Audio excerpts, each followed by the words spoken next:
Hello, everybody. My name is Satan herself, and I am here bringing y'all the hotfix show that you know and love. It's Creature Corner. We are here showing off GDQ runs, cool, fantastic speed runs of games that feature non-human protagonists. And today we've got an anniversary special because Ratchet and Clank is going to have its anniversary on November 6th, which for some of us US people, well, all of us US people right now, is not happening yet, but it will be happening soon for some of us US people. And for non-US viewers, it's probably already happened. So happy anniversary to Ratchet and Clank. We're going to be doing all check marks today, which is basically the 100% category. So you're definitely going to want to stick around for that. But before we start on that, I have one really important thing that I need to talk to y'all about. We are going to have GDQ's first ever Disability and Neurodivergence special on November 29th and 30th. It is open to anyone who identifies as disabled or neurodivergent in any way that is meaningful to them. We are so excited for that event. I am going to be hosting that with Anarchy, who is the host of Hidden Heroes. We are super thrilled to bring that to you. And I have some really good news, which is that applications are still open for that. If you would like to submit a run, they are open through the end of the day on November 9th. Midnight Pacific time, and you can type !DND, stands for Disability and Neurodivergence, in the chat for the link to apply to that. So I would love to see all of your submissions, or of course, if you'd like to tell your friends, please go ahead and submit to the event. We would love to see your submissions. Now, with all of that said, let's go ahead and hand it over to Safi with Ratchet and Clank, all check marks. Let's go. Thank you very much, Satan. Hey guys, what's up? It's me, Safi. I've been speedrunning this game for about 8 years now. I just love the Ratchet and Clank series. I think it's an amazing series. And it just happens to be an absolutely broken game, which allows for some crazy stuff to do for speedruns. But before we get into that, I will also allow my commentators, Marathon Man and Captain Gallant, to introduce themselves. Go ahead, guys.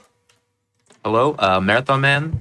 Been running the Ratchet games for about 6 or 7 years now, and some other things as well. Happy to be here. And I'm Captain Gallant. I've been speedrunning this game almost exclusively for just under 2 years now. It's been a lot of great fun. All right.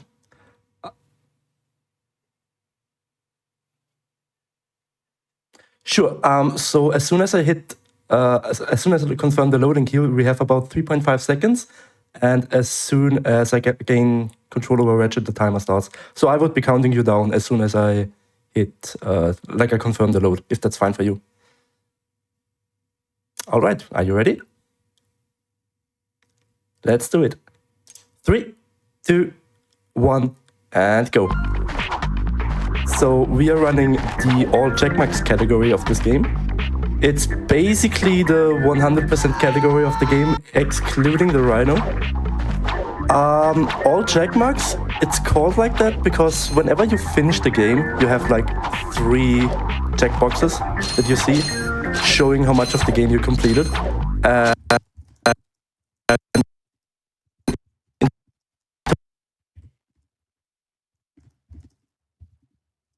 Weapons.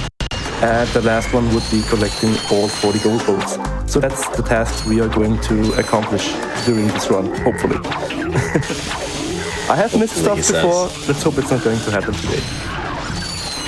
No chance. No chance. Yeah, the first level here, the first level is pretty straightforward. You see him doing a lot of side flips. That's kind of the most basic movement tech we have before we get Clank, before we get any of the like helipack, thruster pack. Side flipping tends to be a little bit faster.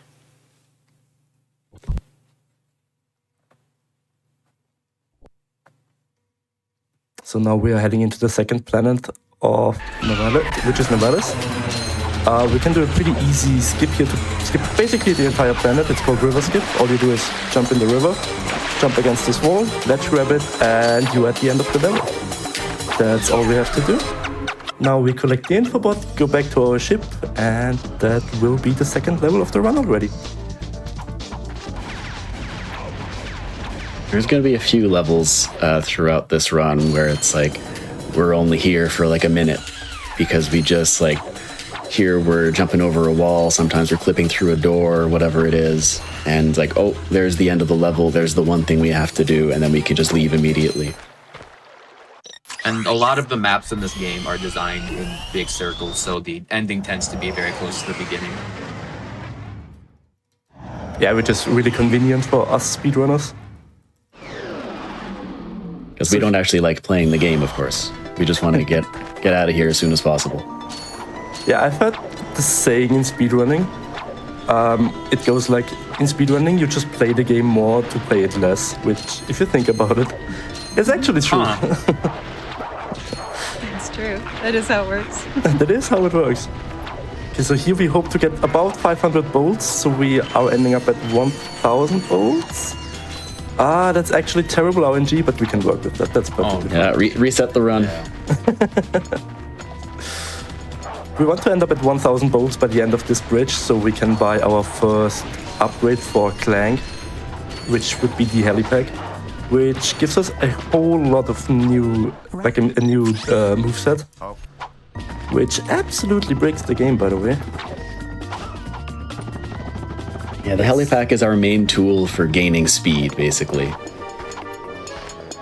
So I guess you'll see very soon the kind of the main movement here is what we call a mid-air or a mid-air long jump, where you can see Ratchet kind of doing this little jitter as he jumps, and that's basically starting a long jump.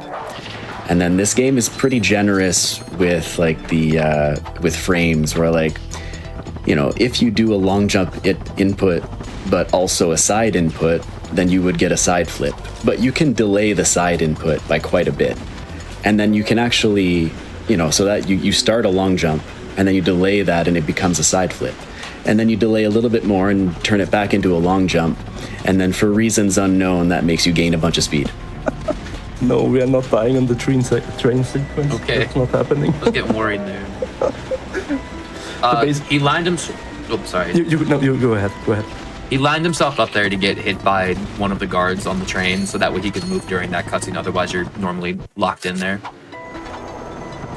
Yeah, it saves about, what, 10 seconds-ish if you make it? Something like that. Yeah, something like that, yeah. So here we are collecting our first gold bolt, the first of 40. And now we are reloading the file because we have to do a little trick that is called Jankpot. So throughout the run we have to buy multiple things, and since regular bolt collection is pretty slow in this game, we came up with a trick that I don't really know how it works completely, I just know how to execute it. But we will be sort of rich in like half a minute.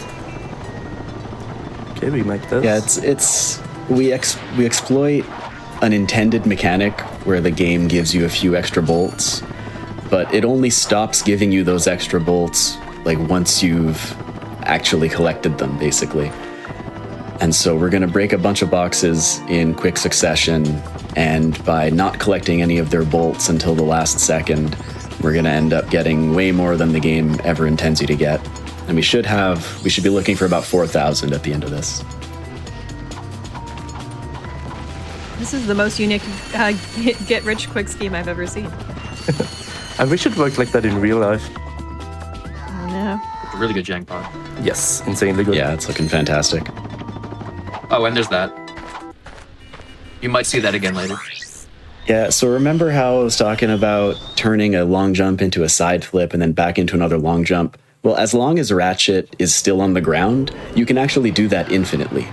And on flat ground, it is possible, but it effectively requires like task level inputs. But when the ground is sloping upwards like that, then you're good to go, and you can just do it over and over. On flat ground, every input is frame perfect, so impossible to replicate. Yeah. So here we just did two camera flips to yet again clip to the end of the game, of the level.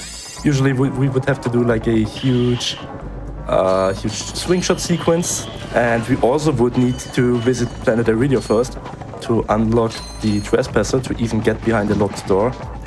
But by clipping through the door, we just skip all of that, which saves, I don't know, minutes upon minutes. And then even here, you saw him just casually do a little mid-air long jump, which not only does it give you a bit of extra speed, it also gives you a little bit of extra height. So he was able to ledge grab there and again skip the entire portion of the level that would end in the suck cannon that he just collected. In general, we will be doing only very minimal collecting in the any percent section of this run. Basically, we want to get into NG Plus as soon as possible for two reasons. First of all, there will be a grinding section later, and during that grinding section, we just get way more bolts in NG Plus than we would in any percent. And second of all, it enables us to use the goodies menu, which we will be using later to break the game even further and help us with momentum preservation. Okay, let's see if we can do this. No. Okay, nice. It's looking okay. Little You don't sketchy. strictly have to do all that, but it avoids getting a checkpoint, so then this death abuse will take us right back to the ship rather than having to reload the game. That was very nicely done. Yes, indeed. And yeah, as Safi was saying, that's all we have to do on that planet for now. We'll be spending a lot longer on that one in New Game Plus so that we can get the collectibles and skill points there. Same goes for this planet. We just want to get to the end of the level, get the info bot for the next level, and leave right away. If one of you wants to explain what we just did there. Well, it was the same thing as before. You're just doing the mid-air long jump inputs over and over, except this time, instead of doing it TAS level speed, or instead of having a sloped surface that you can ride up against, now Safi is over top of that dark blue water, and when Ratchet is over top of that water, the game just kind of lets you do it as though you were grounded. Ooh, that's actually. There's a few surfaces on a few different planets in the game that will allow you to do it, including the one we're about to go to right after this. Yeah, this is kind of the infamous one coming up. Yeah, this is the training course, the literal training course. It is my personal wall. I'm just gonna shut up here and let you guys take over for a minute and a half. Yeah, I mean, normally without the swing shot, like traditionally, you would go off to the left here and do those what we call infinite long jumps over and over for like a good 20 seconds straight, so we can go straight to the boss. Instead, what we're going to do here is actually use one of these mines to save ourselves from death. Normally, when you go into this mud, you die immediately. But by taking damage from a mine, it pushes you out of the mud and onto that route, and that will set up a trick that we call Ghost Ratchet, where Ratchet can now go through walls, and also it removes your speed cap. So you can imagine how useful that can be in a speed run. At this point, walls are really just a suggestion to us. They're like a mere hint where you might be going if you want to, but you don't have to. Yeah, the only thing that's kind of annoying with Ghost Ratchet is the camera really likes turning around when you go through a wall. And that can mess you up a little bit, but as long as you're expecting it, it's not too bad. This planet in particular is one very long, winding path, so there's lots of walls in the way. Ooh, okay. I saw that coming. Not a big deal. Yeah, Umbrus strikes again. And I suppose this is a reminder that these infinite long jumps, even for an experienced speedrunner, it can still kind of not necessarily catch you off guard, but it's something that you gotta constantly be practicing because they're not the easiest. I don't think we explained this, but how you perform infinite long jumps is by fluttering R1 and R2, which are both crouch buttons, and a D-pad direction, alternating. I think it's like 12 inputs a second. So, and if you drop any of them, there's no saving it. Yeah, not in New Game anyway. In NG Plus, you can save it with the goodies menu, or is it with the goodies menu? I think so. or the PDA. Or no, with the PDA, PDA. Sorry, with the PDA.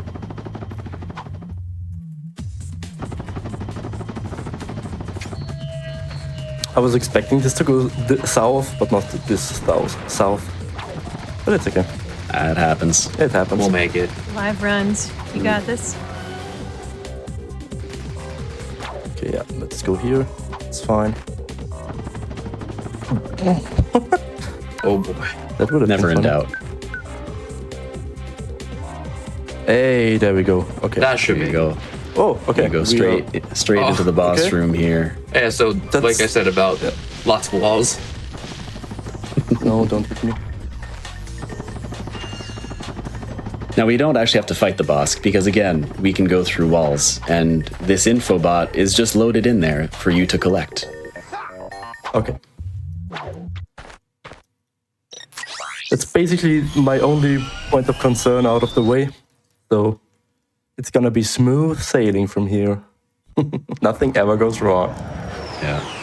And just to be clear for anyone who may have been interested in playing this game and then saw that planet and now want to tear their eyeballs out, it's really not that bad because there's always in this game some easier strategy that you can go for that's more consistent and that's still a lot of fun to pull off. This game in general, there are so many different ways to move. I think at one point I counted there's like 9 different ways to infinite jump alone. So Something like that. And all the movement is very fluid, as you see, chaining mid-air long jumps into side flips into etc. So you can really like sculpt together whatever movement sequence you need to.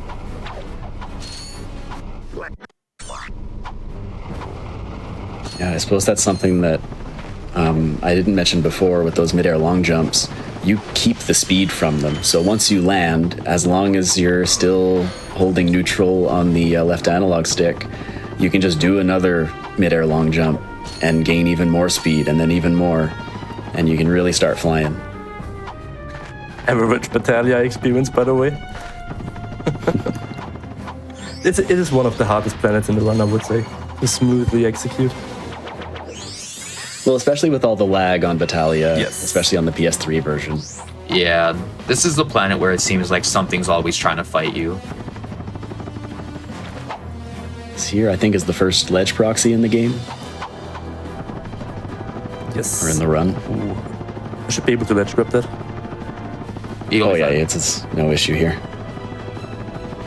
Yeah, I guess discovered relatively recently, like in the last couple of years, is well, the camera is a physical object that can collide with things, and more recently we were able to discover that you can make the camera collide with Ratchet in ways that just make him gain a whole bunch of height.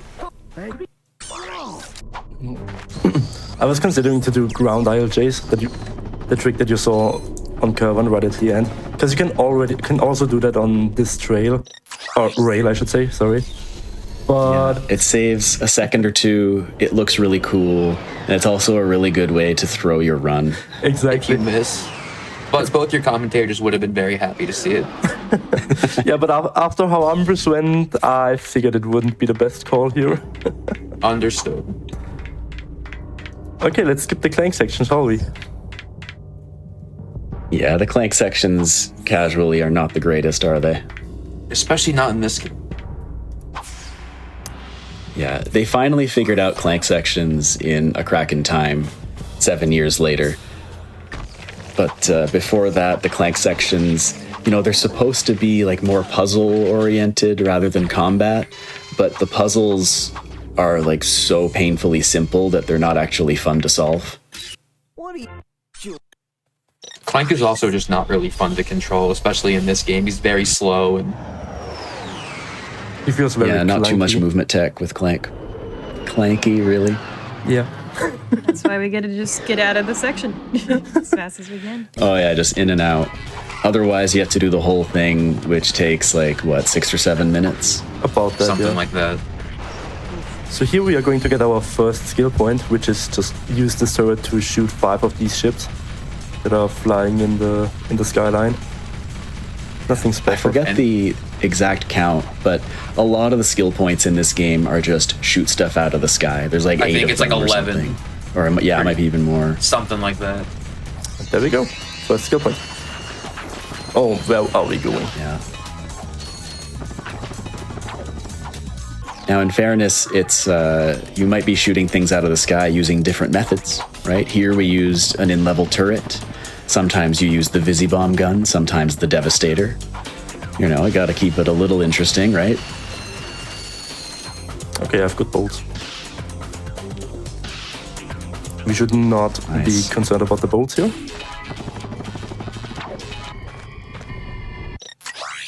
I think most of the vast majority of the skill points we get in New Game Plus, if I'm correct. Yes. Like all but 1 or 2. I think we get like 3 skill points and 11 gold bolts with the round I'm doing right now. I think In that's any right. percent. Yeah. My favorite character. Everyone's favorite character, the guy. Oh, yeah. These fish, casually, are some of the most annoying enemies to deal with in the game. Normally, I mean, outside of this category, we would usually be just using the bomb glove, which is still annoying because the bomb glove lock-on, or the weapon lock-on in general, doesn't work very well when these fish are jumping. But the suck cannon simplifies our lives quite a lot because even though they are like beefier enemies in terms of you normally need like 2 wrench swings to kill them, not just 1, but they're small so they can still get sucked up by the suck cannon. And you basically have to clear every single enemy here, or otherwise the guy just gets stuck and doesn't follow you anymore. He's afraid of these fish. Yeah, it's just about, I think it's the only level in the game where we're forced to actually do combat. If we ignore the final boss, yes. I was gonna say. Well, the final boss, of course, yeah. Is he coming? Yeah, okay. I hate the suck cannon. Sometimes they just don't want to get sucked in, these fish. Yeah, they did make it easier to use in well, not the sequel, but the second sequel in Ouya, Up Your Arsenal. So if anyone has been paying attention, the reason why I am using the wrench first before I'm using a bomb on these fish is for whatever reason, if you do that, you just get like 15 times the amount of bolts if you hit them with the wrench first. It's another way of us getting money quickly. Yeah, and especially in this effectively an auto-scrolling section, you know, as much money as you can get. Otherwise, you would just be waiting. I have a lot of bolts here. Well, that's good. That is good, yeah.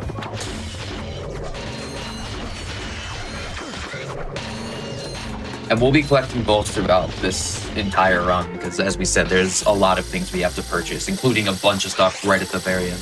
Okay, I did not wait long enough. Interesting. If you're too fast, the guy just gets stuck on the bridge there, as you just could see. So usually I'm just waiting a second or two before jumping onto the button to prevent that. But apparently we were not waiting long enough there. That happens.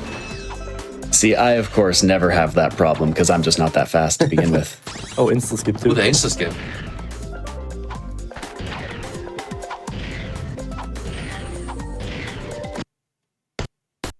All right, where is he? There we go. Taking his time.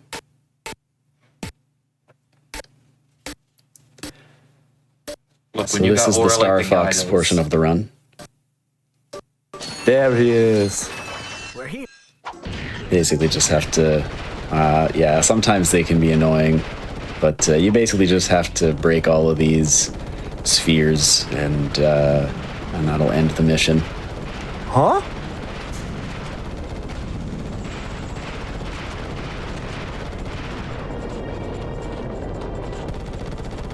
I don't know, I'd have to check the VOD. Didn't the first missile go straight through the first sphere of the ship? And now that we've got am I the O2 hallucinating? mask, we can go back to Orxon and actually play as Ratchet. Can we get a replay on that? Okay, on to Orcs 2.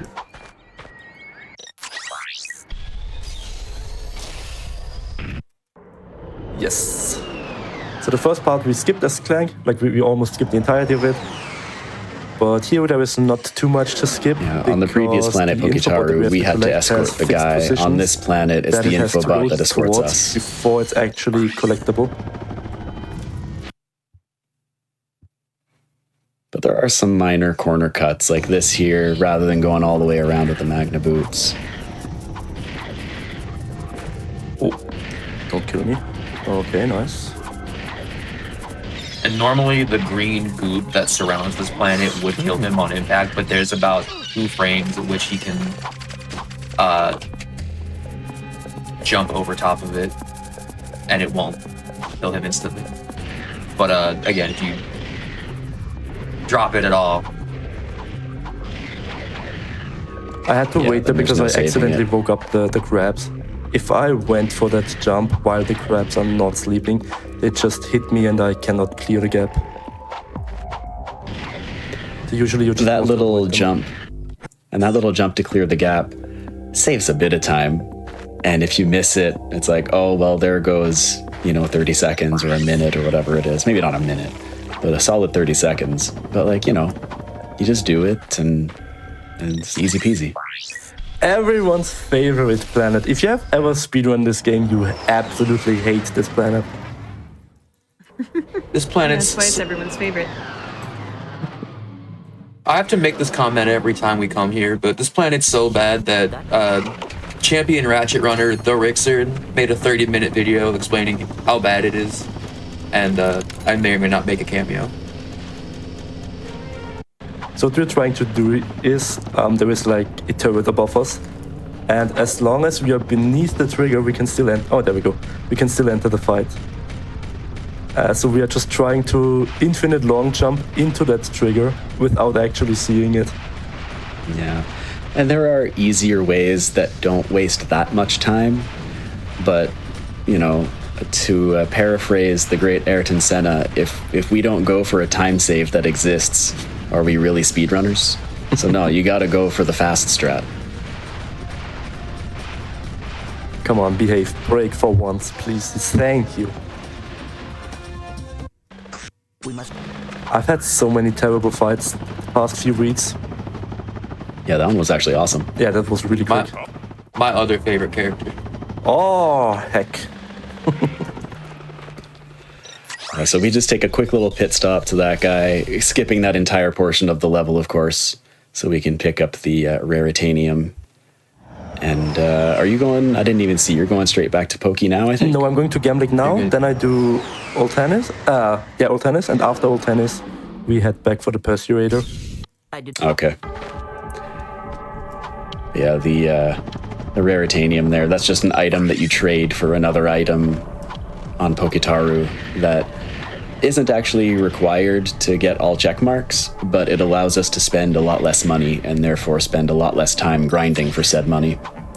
Okay, that was off. There's a very cool chain here. That's good enough. Lovely. That's that's depression. It's okay. This is another planet that's just one very, very long winding path, so this just beeline straight to the end point. Yeah, it's really a beautiful thing. I'm just showcasing everything that can go wrong on this planet right now, don't worry. As you saw for a brief second, there's also a boss fight here, but for some reason, if you go to the other side and they're like, well, if you're here, I guess he's dead. Yeah. And then we just get to leave. Basically, the game assumes as soon as you hit that checkpoint trigger that you would get, after defeating the boss, that you defeated him, so the game just kills him for you, even though you never did a single point of damage to him. Yeah. Alright, so after a couple more proxies here, we're going to get the PDA, which normally or casually, this is a gadget that just allows you to buy ammo when you're not near a vendor. But of course, we can use it to infinite jump, because of course you can. Yeah, we're turning So the this most useless kinda breaks gadget the into the game most open. broken one in the speedrun. Basically, the PDA invalidates all other gadgets, more or less. Yeah. And it's kind of fun when you play the randomizer of this game, where, like, you know, as far as the internal logic of the game goes, it's like, okay, you get the PDA, which means nothing. It gives you literally nothing. But if you're a speedrunner, it's like, oh, I guess I can beat the game now. That's all I need. One more thing we will be collecting here is the Morph Array, which we will need in NG Plus for a single skill point. And since we are already here, we are just doing that right away. Single skill point, and there is a gold version of this weapon, so you would need it anyway for that. Is there? I don't even know which gold weapons we have. There is. Yes, I don't there even is, know yeah. which That's- weapons have a gold version. Safi, some call it the gold morpho array, others call it the big chickinator. The Big Chickinator. Shoutouts to Big Chickinator. Big Chickinator is an awesome streamer.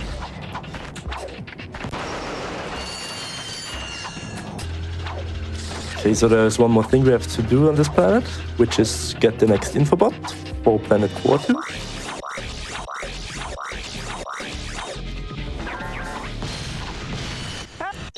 Oops. No.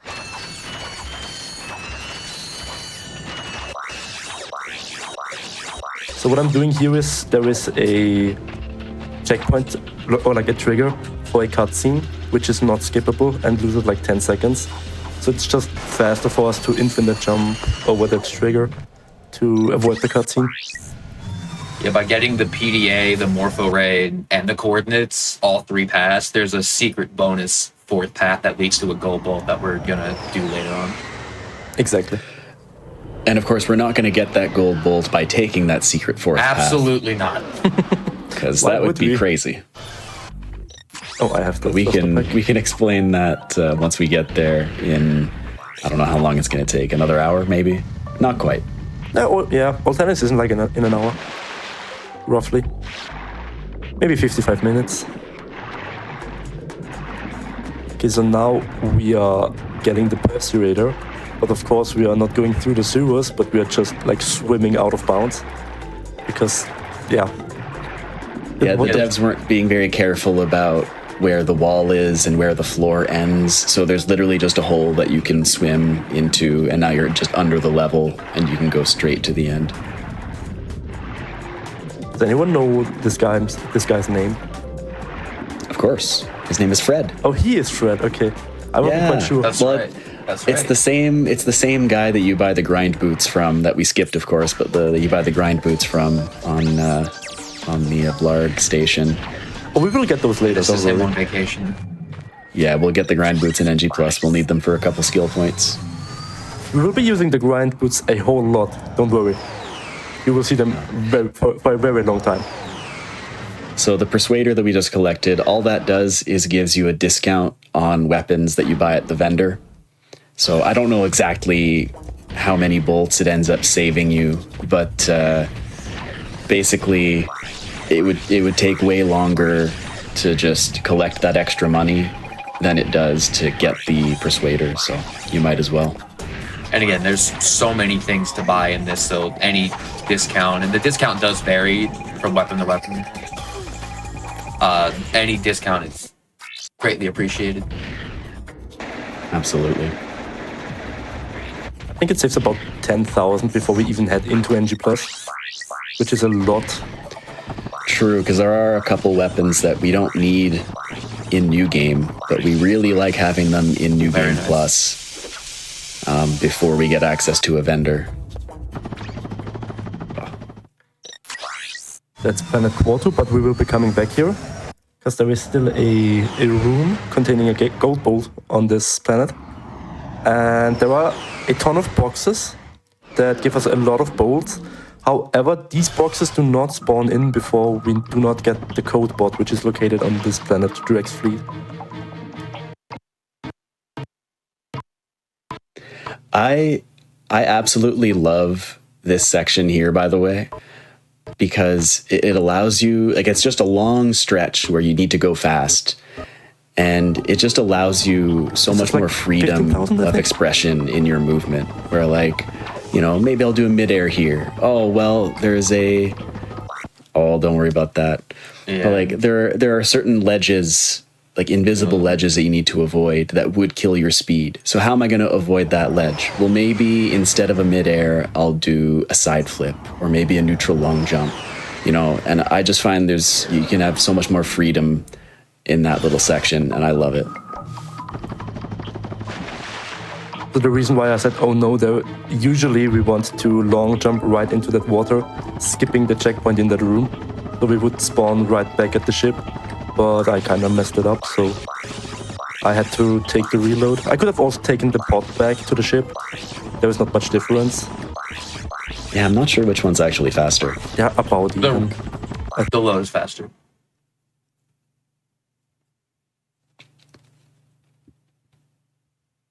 Yeah. Yeah, but we'll get the code bot again in NG Plus because it does allow you to get quite a bit of money, so we'll get to see it again. Oops. But for now, we're just infinite jumping out of bounds, so we can go straight to the end. And then back to Quartu, I guess. Something I also want to emphasize for this run is that basically all the movement we are doing is glitched movement. We barely do any intended movement during this, like for the entirety of this game, no matter which category you are playing.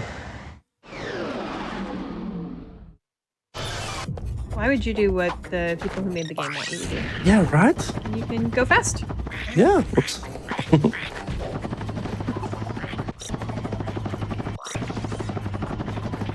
So here I make Here sure he's going to not- the left to avoid a checkpoint. Exactly.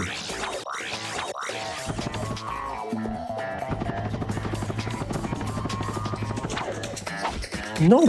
Okay. Almost. Almost, yeah. Okay, so here that You're looks gonna, like you're a gonna turn those cover. crates into chickens there?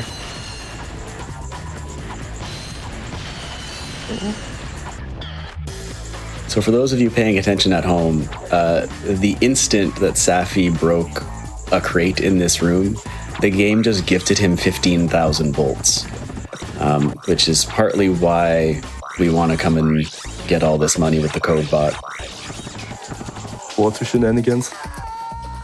You'll also note that he left the gold bolt behind. That's gonna come in handy again towards the very end of the run when we do the big bolt grind.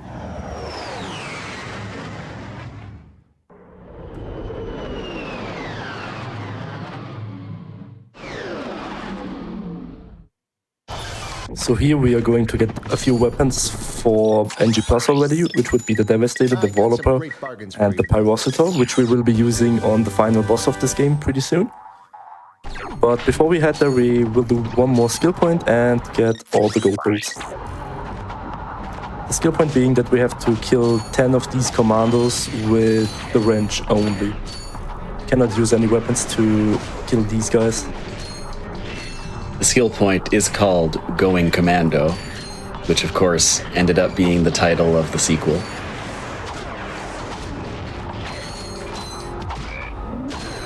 And we do need to get all the gold bolts here because, remember, this is all check marks. We need all the gold bolts and we also need all the gold weapons.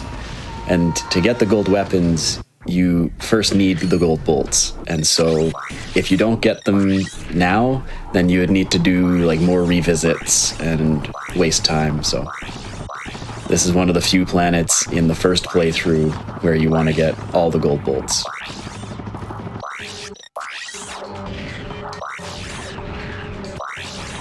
And again, we don't like the paths the developers laid out for us.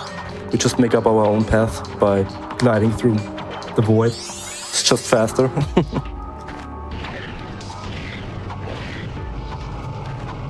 There's just too many things to talk about in this game. Here we are finishing up the second half of the... Oh, I did not get that. I think the tank killed that guy. Even if that's the case, you can get a guy at the end, Yes. Yeah. like after you respawn. Thankfully, this checkpoint doesn't require you to do all 10 in in 1 life, so you'll note he got the first 5 and then died and then went a different path and is just kind of chipping away at it as he goes and gets all these gold bolts. Keep gliding here, hovering here. Ah, nice. They juked me. Oh, I did get credit for that one skill point. For that one guy. Nice. Okay. Thoughts? And now again, one of the other things you can do with the PDA, as you're seeing right now, yes, you can infinite jump with it. You can also use it just to halt Ratchet's speed, I guess. I don't know, his speed, his momentum. The point is he stops moving forward, but the game still remembers how much speed he had. And so in a very short distance, you can build up a lot of speed by using the PDA. I also had a good question in chat. What makes this run different from 100%? So this is basically the 100% category. The only things that we are skipping out on are the drone device and the Rhino. Yeah, in 100%, which no one ever runs, because why would you? It's literally just spend longer on the bolt grind so that you can buy 2 more weapons that you're not even going to use. Exactly. This game doesn't have like a proper percent counter, so all check marks is kind of the closest, like... Yeah, I think you got it. That makes Yeah. sense. I'm gonna let you know that we are heading into the final boss now. So we would be done with any percent in half a minute from now. Dad, did you know you were getting a bonus any percent run? Because you have to do that for all checkmarks? Pretty cool. Safi doesn't actually have a proper any percent run on the leaderboard. He's really an all checkmarks specialist. And in fact, his PB that is currently on the board is actually just the any percent portion of an ACM run. Well, why not? So Remember, don't press X, Safi. Don't press X. Square. Yeah. Circle. So I think we would be taking the first break here now. Sounds great. We're going to take a quick little break, chat, just to take a quick stretch, get some hydration, make sure you settle in, because we have a lovely, lovely back half of the run coming up afterwards. Be back soon. Hello, everyone, and welcome back to Creature Corner. We've got more of our all checkmarks run of Ratchet & Clank by Safi here. Let's do it. All right, so I will be doing a little bit of menuing, and for that I will just toss it over to my commentators again. Ready whenever you are, Satan? Absolutely. All You right. want me to count you down? Yes. Okay. 3, 2, 1, go. Safi is, I think, one of the very few that really likes redoing his quick select going into NG+. You can correct me if I'm wrong on that one. I do the same thing. Do you? Okay. Maybe I'm just making things up. So here's our first instance of how the goodies menu can be used. Basically, the Walloper weapon, it's normally you just punch forward and you have a lot of speed for a very brief moment, but you don't actually control Ratchet. But by going into the goodies menu and playing an in-level movie, we're allowed to reset Ratchet's state so we can regain control of him, but preserve that speed. And so that can be very helpful for crossing gaps like that, or just gaining a lot of speed in a short amount of time. I'm so glad you took over commentary there, because I was so mesmerized by the save with the PDA during the first chain. Oh man, I saw it and I'm like, holy smokes. Talk about saves.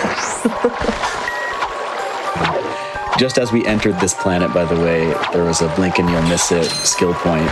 Another one of these things where you just have to shoot something out of the sky. Yeah. And yeah, so there's, what's that, the third or fourth skill point now? I haven't really been counting. Third. And the second of, I believe, 11, that is just shoot ships in the sky. They tried. Yeah, they got a little bit more creative with the skill points in later installments. I did not want to log onto that guy. That's okay, that happens. I try to keep account of those skill points.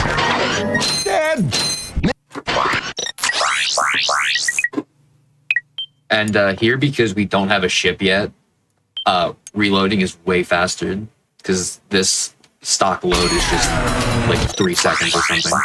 Yeah, even on PS2 that has really slow loads, it's still faster to reload there.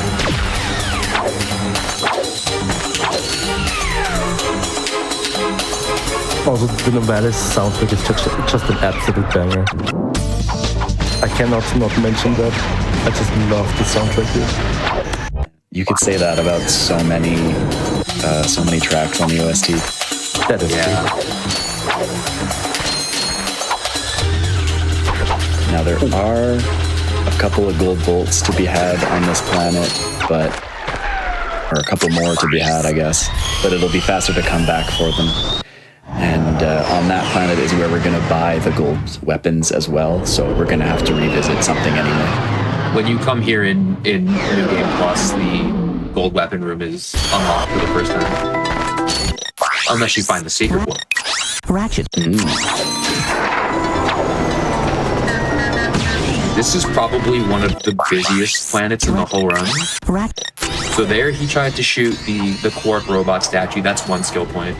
Now he's trying to make his way over here to get this helicopter again, while also going to try and get this blimp out the sky. That's number 3. To get another skill point, which he did get. Thank goodness. Now he's making his way over to the owl statue to stand under his legs and get a 3rd skill point. That's got to be the fastest 3 skill points in the run, surely. Oh, for sure. Yeah. Is there even another planet that has 3 skill points? There might be. I don't think so. Yeah, you get those 3 skill points in a hurry. All the while, we just missed him buying the helipack again, so now he can really amp up the movement. Whoops.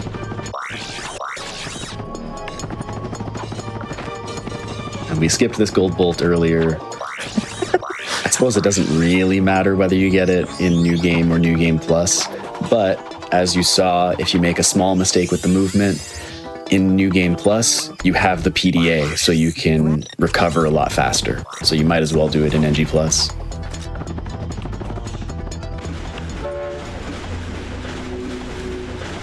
And again, same as before, lands in a specific spot, gets shot during this cutscene, he's able to move. There is no particular reason why I'm killing that guy. It just feels good. I don't know. You just didn't like his face. Yeah, he just looked at me in that way, in that weird way. Now, in a departure from what we did in the new game, here in NG Plus, instead of reloading to do Jankpot, we're going to go straight back to the ship. Or not straight back to the ship, sorry. Well, what am I saying? But we're not going to do Jankpot, is what I'm saying. But we are going to get the swing shot in this one. So back to the 9 different ways to infinite jump. Okay. I was gonna Safi, you did that on purpose. Actually, no, because I'm not used to being able to do that. Because if you have enough speed, you just don't just don't latch onto that during the chain. I have gone through that thing before. Oh, really? Yes. Like we said, the movement in this game is very fluid, so he was able to back that up pretty nicely. Yeah, that was an awesome backup.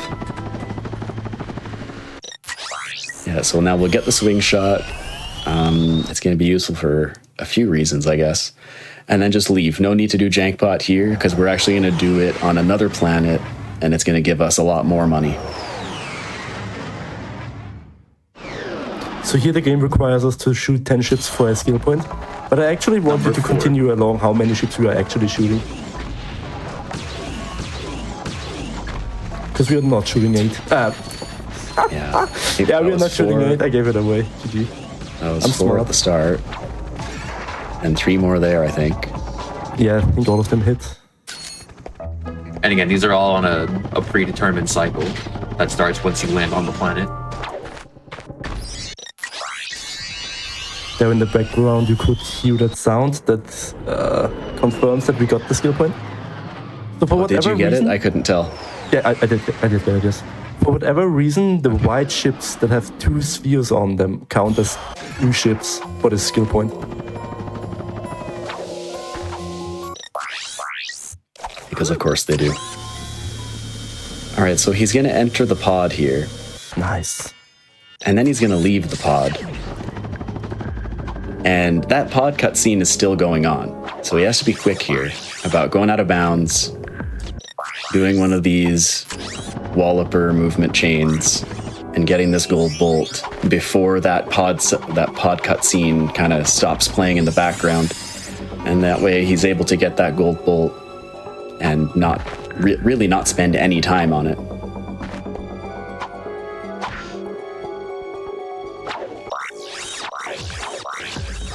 That movement, while we are in the pod, we have to do blindly. But luckily, one of our Red Hunters, Isaac, was able to find a consistent D-pad setup, which makes this... Yeah, shout outs to Isaac. Shout outs to Isaac. A huge shout out to Isaac. Which makes this not as painful as it sounds. And then after he got the infobot from the warship, he just clipped out of bounds and did some PDA side flips to get back in bounds in a completely different spot of the level. So skipping a lot of what would normally be required. There's a skill point here for beating this boss wrench only, so he's doing that now. Oh, okay. She completely owned me.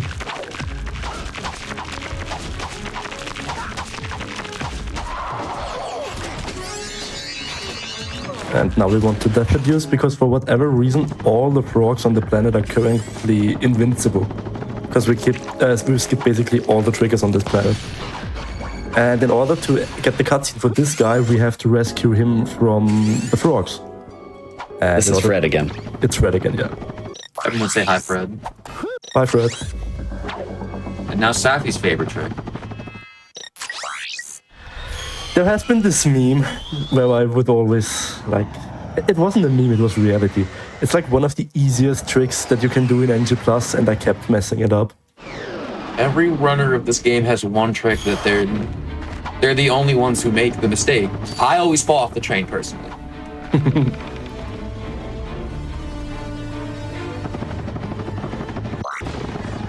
Here's some more of those infinite long jumps, the famous ILJs / Cineflips.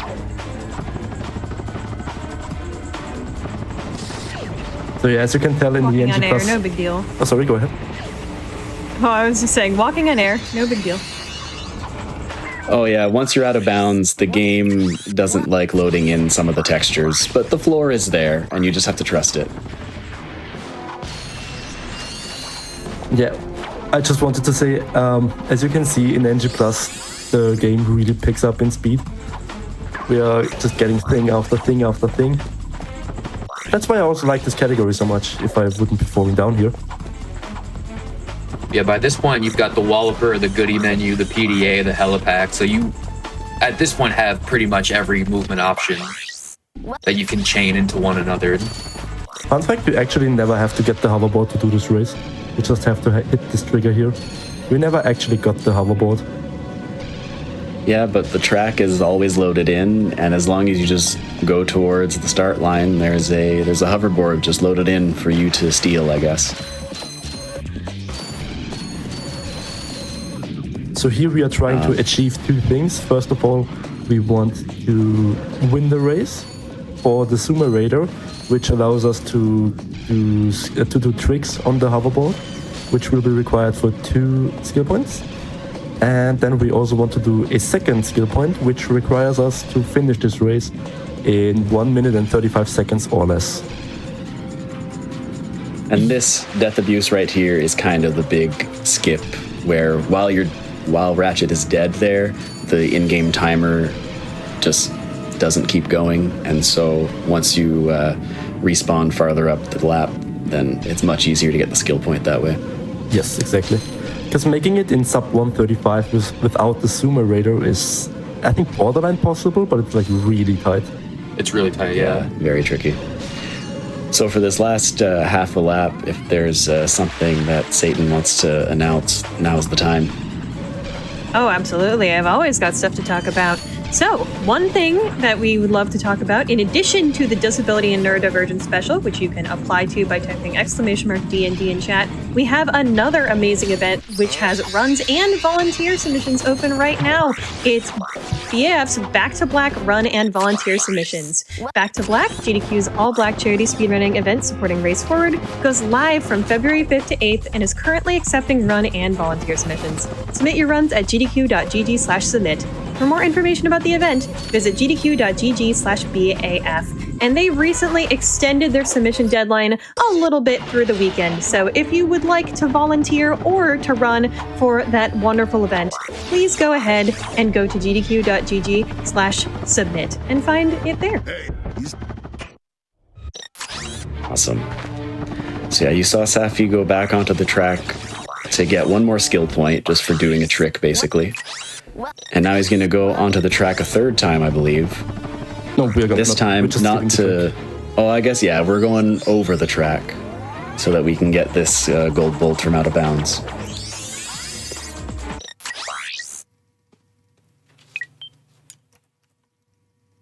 So this would be the gold bolt that you would get during the rising water section, which we all loved as kids, right? We all loved doing that.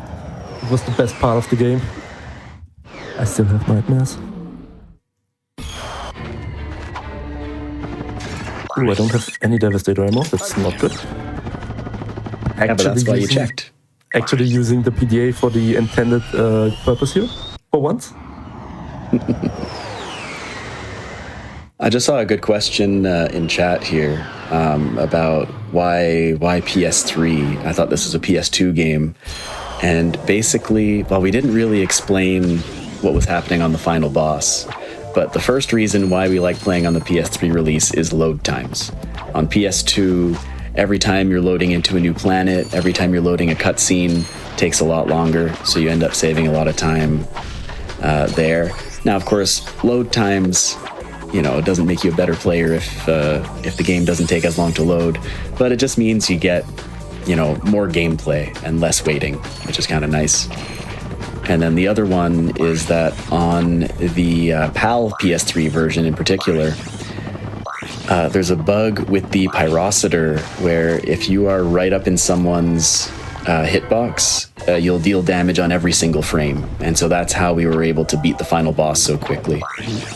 If you are like me and you enjoy running this game on PS2 occasionally, that is not an option for you, and you've got to find some other way of beating the boss, which usually involves the fight itself being a lot slower and also needing to spend a lot more money on weapons to do so.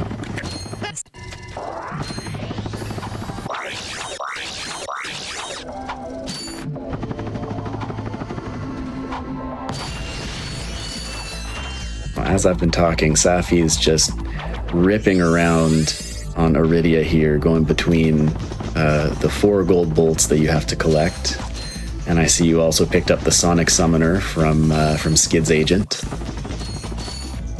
You didn't actually get the hoverboard, but again, you don't actually need the hoverboard in this game.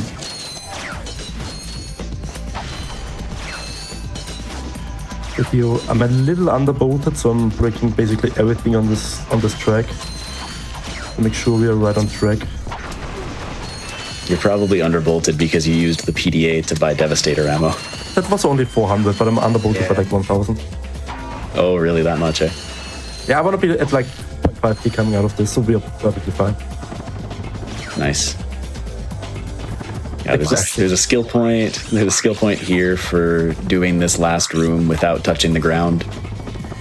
And there's I guess a little way to cheese it here. Where you don't actually have to hit every swing shot node.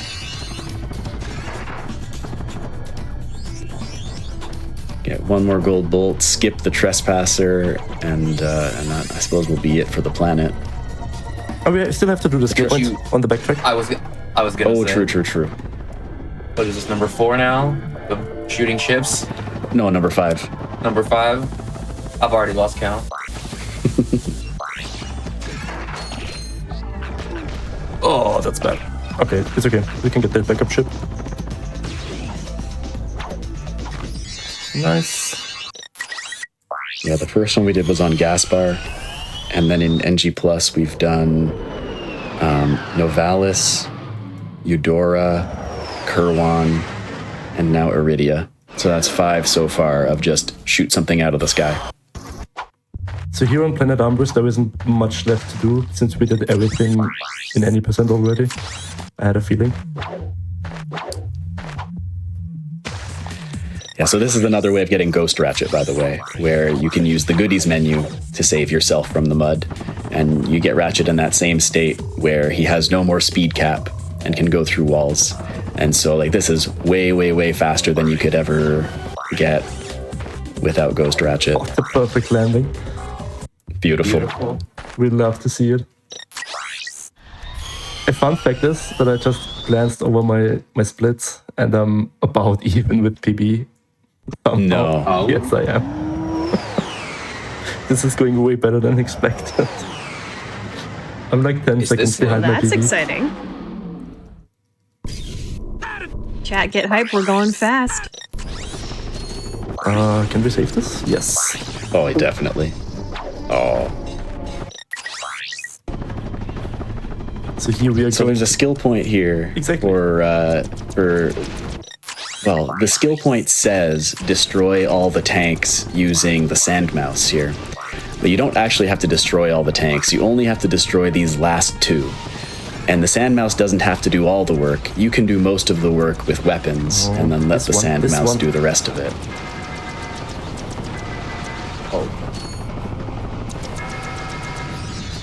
Okay, I was getting real nervous there. As you could see, the sand mouse sometimes is a little picky on which tank it wants to actually shoot. Okay. I hate the skill point. This is Yeah. This is more or And less here's the RNG. 6th skill point for shooting something out of the sky, by the way. Yep. So all these little ships that you see flying around, if as long as you hit one of them, you get a skill point. But the thing is, it's like basically impossibly hard to do it consistently. Beautiful. That was actually super fast, Yes. all things considered. You can easily lose a minute here. I've lost a lot more than a minute here. You've lost a run. I still saved that run. Did you? Nice. The weird things about these ships is they are on cycles, and the cycles are not dependent on like you respawning or anything. It's really just dependent on how long you took to get to this point in the level. So there's not really any consistent way of always catching the same cycle. And depending on which cycle you are on, sometimes you get high ships, sometimes you get low ships. And even if you are on the cycle you want to be, you just miss sometimes. They are just faster than you're shooting sometimes. So take a look at Safi's bolts here. He's at what, 20, almost 2,800, and now he's setting up for Jankpot here with all of these crates, which are going to give way more bolts than he could have gotten on Kerwan. Perfect. Exactly where we want to be. We want to be at 12k, leaving this planet. So that was what, nearly or about 9,000 bolts. Yes. Yeah, just over. Whereas on Kerwan, I realize in New Game Plus you get more money than you do in New Game. I don't know why I'm talking instead of just looking at this awesome chain that you're doing. That was so beautiful. That was was beautiful. amazing. Truly. Oh my gosh. Such a talented runner we've got here, chat. I Absolutely. want to see, by the way, how much you're enjoying this. Chat, if you are having a fun time, please type 1. I want to see that chat flooded with ones. Very, very soon.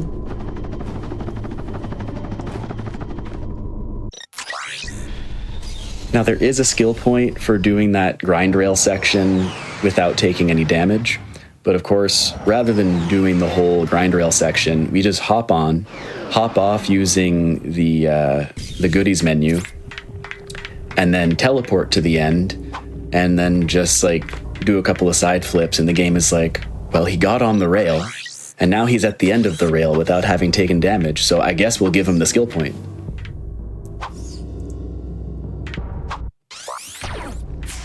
Here, this is basically the same as in any percent. We're just skipping the entire Clank section. This time, however, we have the in-level movies, so we can just jump over this fence instead of walking around. Easier, yeah. We call it Big Clank Jump. Very creative name, but I love it. I mean, we weren't going to call it Little Clank Jump, were we? Would be funny. Just call it Little Clank Jump. That's a very cute name. I suppose Also, Big Clank. so many ones. I've never seen that many ones before. Thank you, chat. Amazing job. Thank you, Jet, and I gotta be honest with you. I'm with you. I'm having the time of my life right now. I'm enjoying this. So you just get the Visibomb gun here at a discount because of the Persuader, of course. Is the Visibomb the most? No, I guess the Tesla Claw is the most expensive. Tesla Claw is most expensive, yeah. Yeah, but we get it after the grind. Yeah, so you don't have to worry about that. Yeah, right it's now. one of the last things you buy. Yes. But for now, we're getting the Visibomb gun because it speeds up a skill point that we have to do on this level. You can kind of see in some of the background areas, there's just some like destroyer bomber ships that are parked. And by destroying them all, you get a skill point, and it tends to be fastest doing that with the Visibomb gun. It's really funny because getting the pilot's helmet, which Safi just got, is the only real objective, and the 2 gold bolts here all have really elaborate paths, such as destroying all 10 tankers. Yeah, I guess we didn't even mention Safi doing some PDA side flips over a big cliff/invisible wall. Whereas normally that first gold bolt that he got, as you say, there's a really elaborate path that involves a lot of combat and You a have to lot go of underground headaches. for it. Yeah. And we're just going to ride this taxi back to the ship, and while we're riding it, we might as well destroy the rest of these things for the last skill point here. I think it's the only skill point on this planet. Well, the only one we do now. There was one that we got in New Game. Mm-hmm. Exactly, yeah. Oops. I hope I don't get bitten by the dogs now. I should be fine. You should be okay. Yeah, okay. There's, one more ship that you have to destroy, and you'll save a couple seconds by doing it while riding this elevator. And what we are going to do now is death abuse to hopefully prevent one of the known crashes this game has. If you get the skill point and you enter the ship right away, your game is very likely to just crash and die up on its own. We did not get the crash. And of course, there's no autosave while destroying all of those ships. So if it does crash, you would have to completely redo that skill Oh point. no, actually no. Actually you don't. The game saves and Is then that it right? just crashes. Oh, You it get the does. skill point, Oh, that's funny. but the game just never finishes loading. You just have a black screen instead of a game. Oh, but it still autosaves as you're leaving in the ship, I guess? Yes. I see. Well, forget what I just said then. So if anyone wants to explain what we are doing with the taunter here. Go for it, Marathon Man. So this is a very annoying skill point that normally you're supposed to swim underwater forever and break all these different crates. But with the taunter, which, as you see, you can actually break them from above. And so as we're traversing and escorting the guide anyway, we're just going to take these mild detours to blow them up as we go. Yeah. I mean, I guess it's similar to how on Hoven, the game doesn't check Ratchet's position to see if you get into the turret. Here, it doesn't check your position to see whether the taunter is going to break a crate.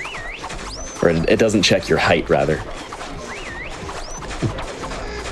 And so as long as that taunter cone is like vaguely above the crates that you're trying to break, it'll break.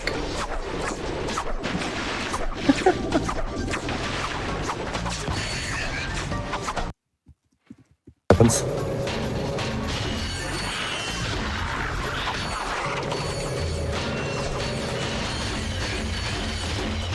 It's worth pointing out the Taunter makes this skill point a lot easier. It is required for one on the next planet as well, but this is one of the few weapons that we buy that isn't required for getting every single checkmark. And it only costs 1,250 bolts after the Persuader, which is basically nothing. True. So we get the single gold bolt on this planet.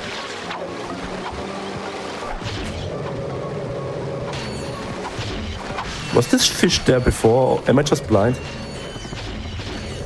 I don't know. He may have approached as you were PDA side flipping.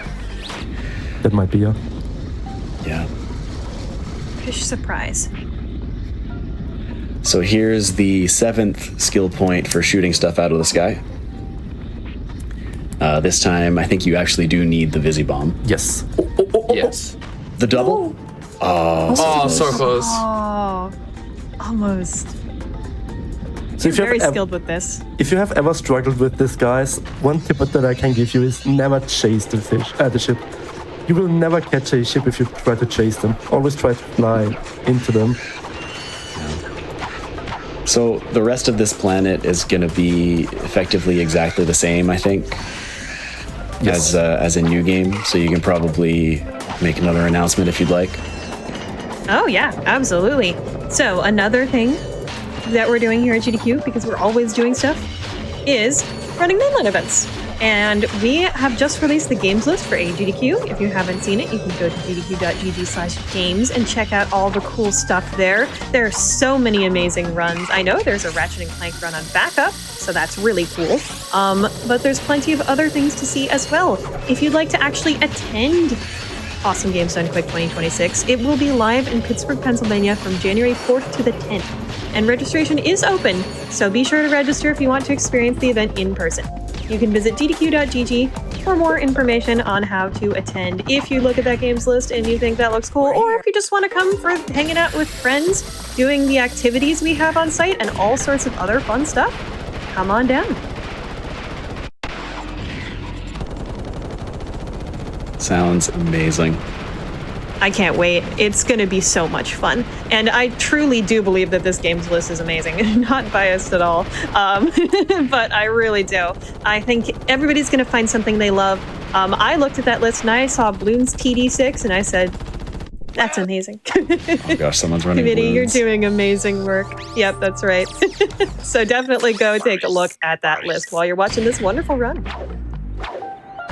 Nice. Now, I don't know if I want to speak too much on Orxon because there's some awesome chains going on. There's a couple of skill points that you get along the way. You still have to do the that whole infobot chase. I kind of just want to sit back and watch. Cool. So this is one of my more favorite planets in all check marks, just because the movement is so fluid. That's not how that's supposed to work. Oh, Yeah, but you clipped through and now you get to just do that, so it's fine. Yeah, all good. I guess we're just showcasing infinite jumps again. Yeah. Show off some scenery that you would normally never see. Yeah, some of that out of bounds scenery. Yeah. It's beautiful. And then we just... The first gold bolt. Nice.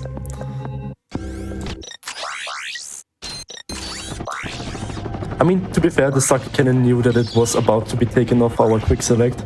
It just wanted to have one more showcase during this run. One final appearance. One final appearance. There's the second skill point, or the first skill point, I guess. Does that count as shooting something out of the sky? No, I don't think so. It's shooting Okay. something, but it's not out of the sky. I mean, he does fly. He's sleeping right now. But Well, if we count that one, we also have to count the one on Gaspar there for destroying the parked ships. Oh my. oh, Maybe we'll have a second count for those two then.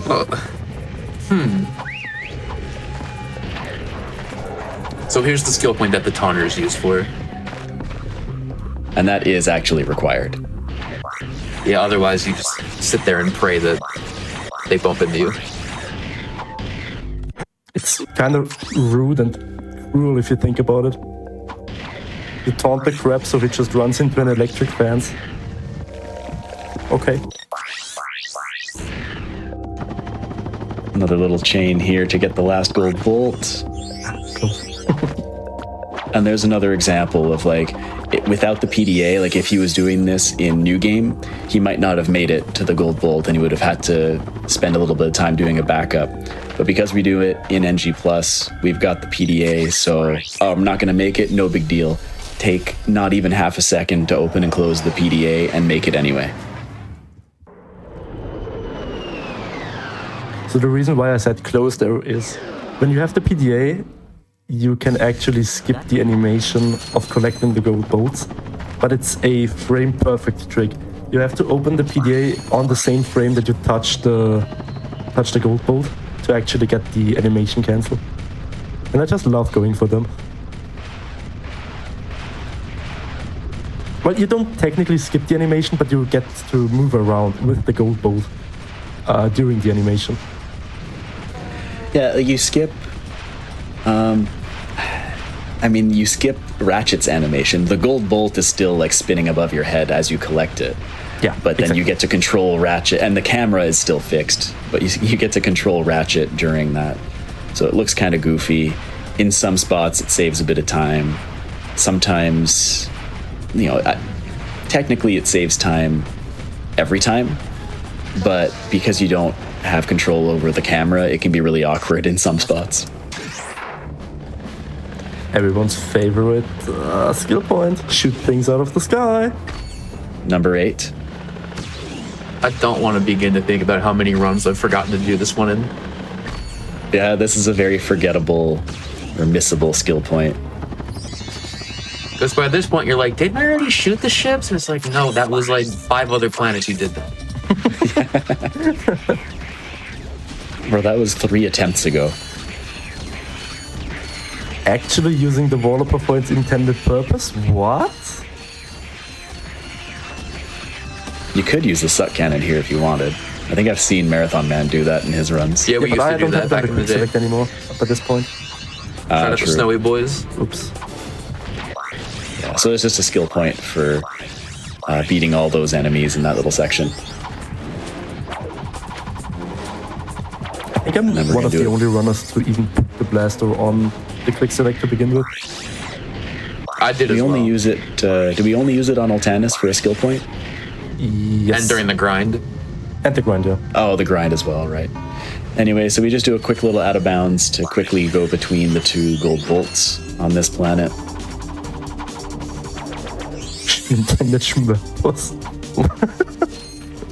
I had a second to read chat there.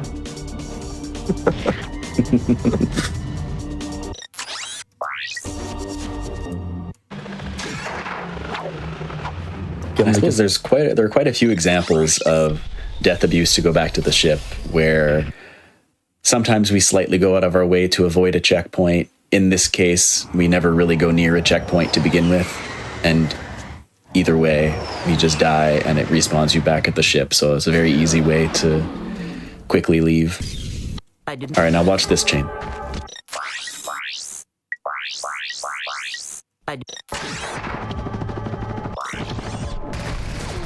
Oh, unlucky. So rude. Yeah. You got a lot of speed from the Walloper, though. I'm not high enough. Yeah, this is a slightly faster version of the kind of chain that we do in New Game. But because you have the Walloper, you can build speed a lot faster. The Walloper and the PDA. Shooting more ships, by the way. Yeah, not out of the sky though. So I'm gonna keep that as a count with the other ones. We'll just call it shooting ships. We'll just call it shooting ships. Yeah. So if you just say shooting ships, we'd be at 10 right now. Shooting flying things, then I would count the little enemy on Orxon, and we're at 11. And out of the sky, we're at 8. So many different counts. Still a game that I would take any day. Oh yeah, that Gemlick was really good. Did I do Iridia? Yes, I Yes, you did. did. Yeah, of course. You needed Iridia so that you could get the Sonic Summoner and do all that on Oh, Battalion. yeah. True. So yeah, you're fine. No, not the PDA. Right. So this is... In some other games, there are skill points for like, oh, break all the breakable things. This game only has it on this planet because there's no what you call like a box breaker in some of the other games where you just hyper strike and it breaks everything around you. So here you have to kind of do it all individually, which can be a little annoying. And if Ratchet dies, then all of those lamps that he's breaking will respawn, and he'll have to restart that skill point. So we'll just be careful not to fall or something. Didn't get Visibomb ammo, sadly. Which means I have to buy 3 shots. That's 600 bolts, damn. Gonna need a With the loan. PDA, yeah. Pricey. Gonna need a loan Yeah, the after PDA. this. The PDA allows you to buy ammo when you're not near a vendor, but it comes at a steep markup. Oh I yes, I forget like if it's this game or Ratchet 3 that has you have to pay for shipping in the gadget description. Yeah, that's how they justify it. Oh, the realism is too much. I don't want to think about that. It's really funny for a video game, though. He's also doing another skill point here, which is shoot things out of the sky, so that's number 9. 3 Don't of do them in this at home, total in kids. this one. You will not get a skill point.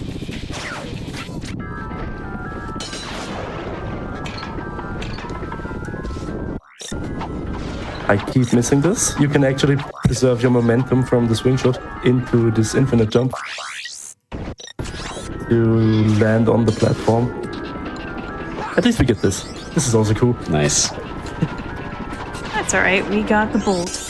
And now we have to do a death abuse. So we up where we got the Antobot. And now, while we are on this elevator, we will go for the last ship. And that's Planet Altanis. Gosh, like, just about every planet at this stage in the run is like, do a bunch of crazy movement, take a slight detour to do a skill point, more crazy movement, get the thing, death abuse, you're back to your ship, okay, you're done. It all happens so fast.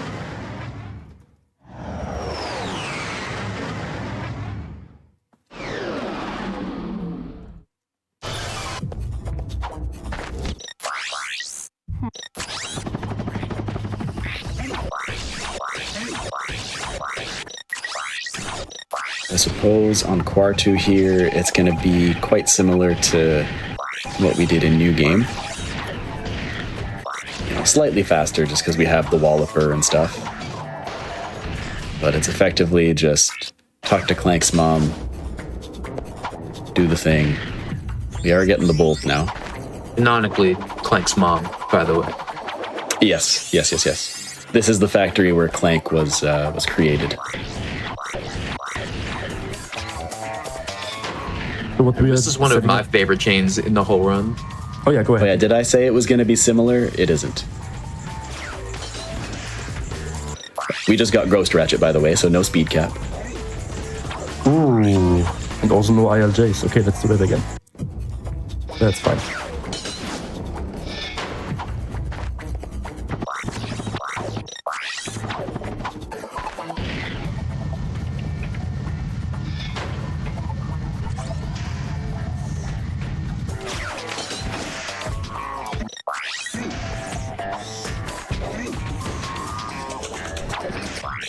Okay, I guess we're doing the backup. Yeah, the backup's Let me in. Let me in. Thank you.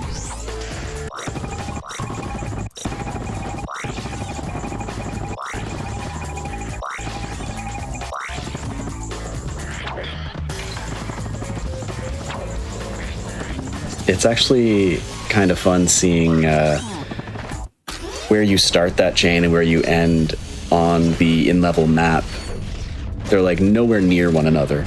But because you remove the speed cap and do a bunch of ILJs, you end up just like flying across the map like it's nobody's business.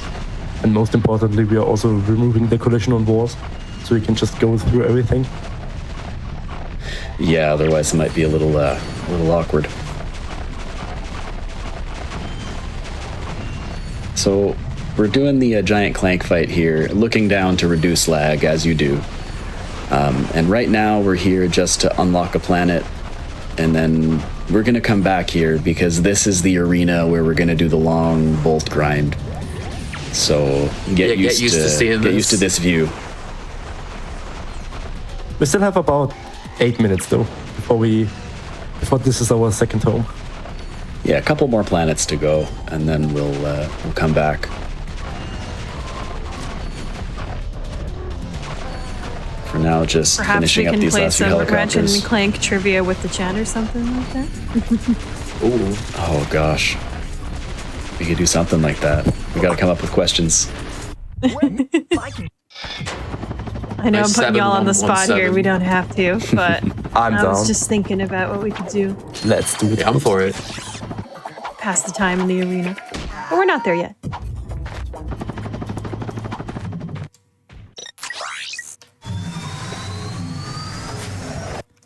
Dreg's Fleet, one of my favorite planets in this run, because there is a very niche thing that we can do, which is called Swim Swag.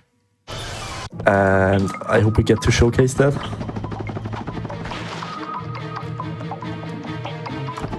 I also think it's one of your favorite things, Marathon Man. I think we talked about that Oh, yeah. the other day. Oh, yeah.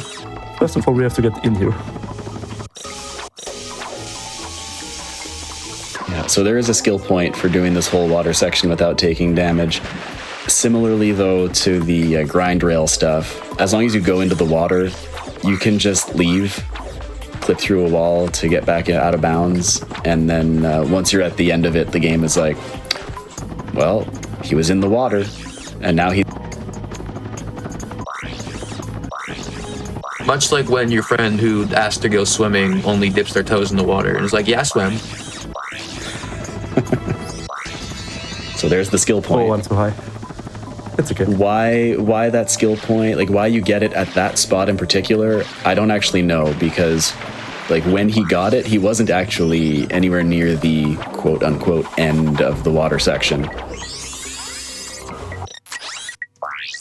So if I didn't lose my speed there, I would have been able to preserve it through the water and swim up all the way, basically instantly.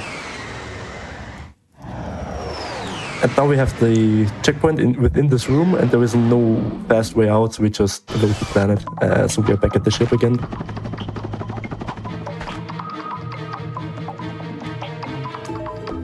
And now we are just getting the code bot, as we did in any %. So if you have anything else to say, Satan? Of course, I always do. I would like to thank chat if you are supporting Games Done Quick with your subscriptions, gift subs, and bits cheered. Your contributions help keep our shows running. If you're enjoying the stream, continue subscribing for exclusive emotes, ad reviewing, and access to chat during replays. You can also always support the stream by sharing the Games Done Quick Twitch channel with your friends. So yep, your support actually really helps us. I just want to highlight the people who are here. And now, of course, just watching the stream is also super helpful, and sharing it around with your friends. But those subscriptions, those bits, they help keep us running, keep us, bringing Hotfix to y'all. So if you like Hotfix, maybe consider getting that ad-free viewing and the cool GDQ emotes. I actually really like them. We just had GD Queer last weekend, and we have a mascot for that wonderful group called Bite. They're brand new. They're rainbow. It's really cool. And we have several new emotes for Bite. So if you'd like to see those, go ahead and scroll on down and maybe consider subscribing. So the reason why I had to laugh there was because I did the same exact thing in any %, and basically on the same exact spot. Oh, that's not what I'm supposed to do. Yeah, it happens.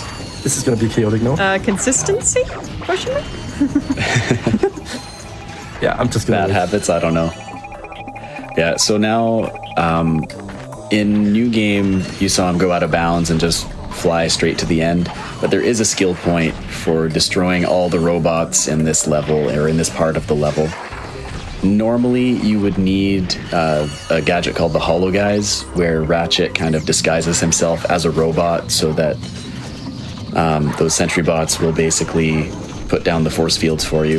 But thankfully, the AoE damage from some of the missile launchers and so forth will just go through the barriers and kill the robots for you. And once that robot is down, the game just like, to not soft lock you, will just put the force field down right away. And there's the skill point.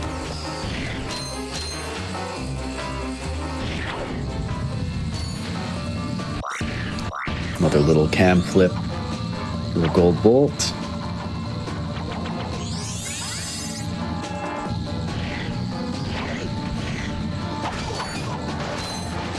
We're just coming up on the end of the level. Ooh, okay.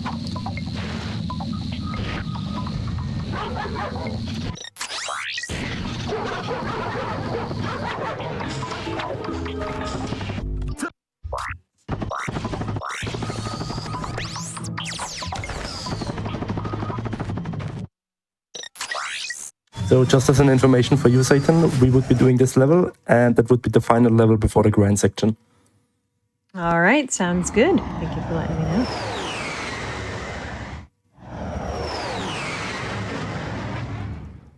This is, I think, another one of the cooler planets in the run, just because the movement is so fluid and freeform.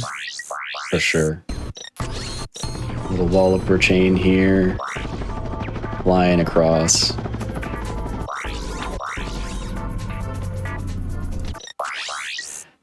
He's setting up another skill point here for doing this grind rail section without taking any damage. And once again, once he's on the grind rail section, he'll just use the goodies menu to exit. And then at some point, he'll go to the end of the grind rail section and the game will just give him the skill point.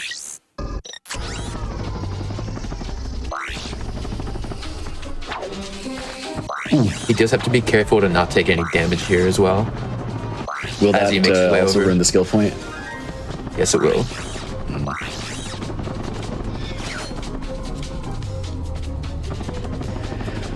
Everyone's favorite. While he's on his way. Yep. Everyone's favorite room. And then this teleporter he's about to take is going to take him basically to the end of the grind rail section, so he'll quickly get a skill point there. And because he managed to avoid all of the checkpoints, he's right back to the ship. So I guess what, there's one more skill point and one more gold bolt to get here. Exactly. Yep. Ooh, okay, that's creative. This is gonna be fun though. Textures. Do the textures want to load in? No, This they Swalloper's won't come weird. back. The camera is fighting me really hard right now. Yeah, this it Swalloper's keeps really resetting. weird. It keeps resetting. I'm just gonna death abuse. You might have actually clipped inside that Actually, room. might be true. Yeah. It was a bad frame. Yeah, so the outside of that building is actually a one-way wall. I mean, all the walls in this game are one-way, but usually the one-way wall is to prevent you from going out of bounds.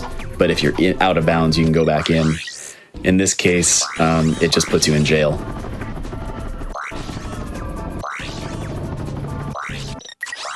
There we go, that's more like it. That's more like it. And now one of my favorite skill points in this game. Everybody hates it, I think. Everybody who ran this category at least. Yeah, Safi's got to be one of the best at this skill point, though. So basically, he's got to do a bunch of tricks to get points. And basically, it's really hard to like get high-scoring tricks on effectively flat ground, but Safi's able to do it. Okay, now we got it. Now we got the rhythm. There we go. I'm done. So the number he's looking for, you see where it says score at the bottom there, 4,500 is what we're aiming for. Safi, though, there we go. I was going to ask for a double Darla for the fans, and we finally got one. Yeah. Yeah, I messed up the other two places where I usually do a double data. These are all. Ratchet and Clank versus Tony Hawk. I think Who would win? they would shake hands personally. So I'm heading back to Planet Quarto, and this is where we would start the grind. So if you want to jump into another break, would be Yeah, let's take a perfect quick time. break before we come back, and maybe we'll play some games with chat. We'll see what we'll do. Y'all will not want to miss it, though, whatever it is. So stick around. We'll be back with more Run soon.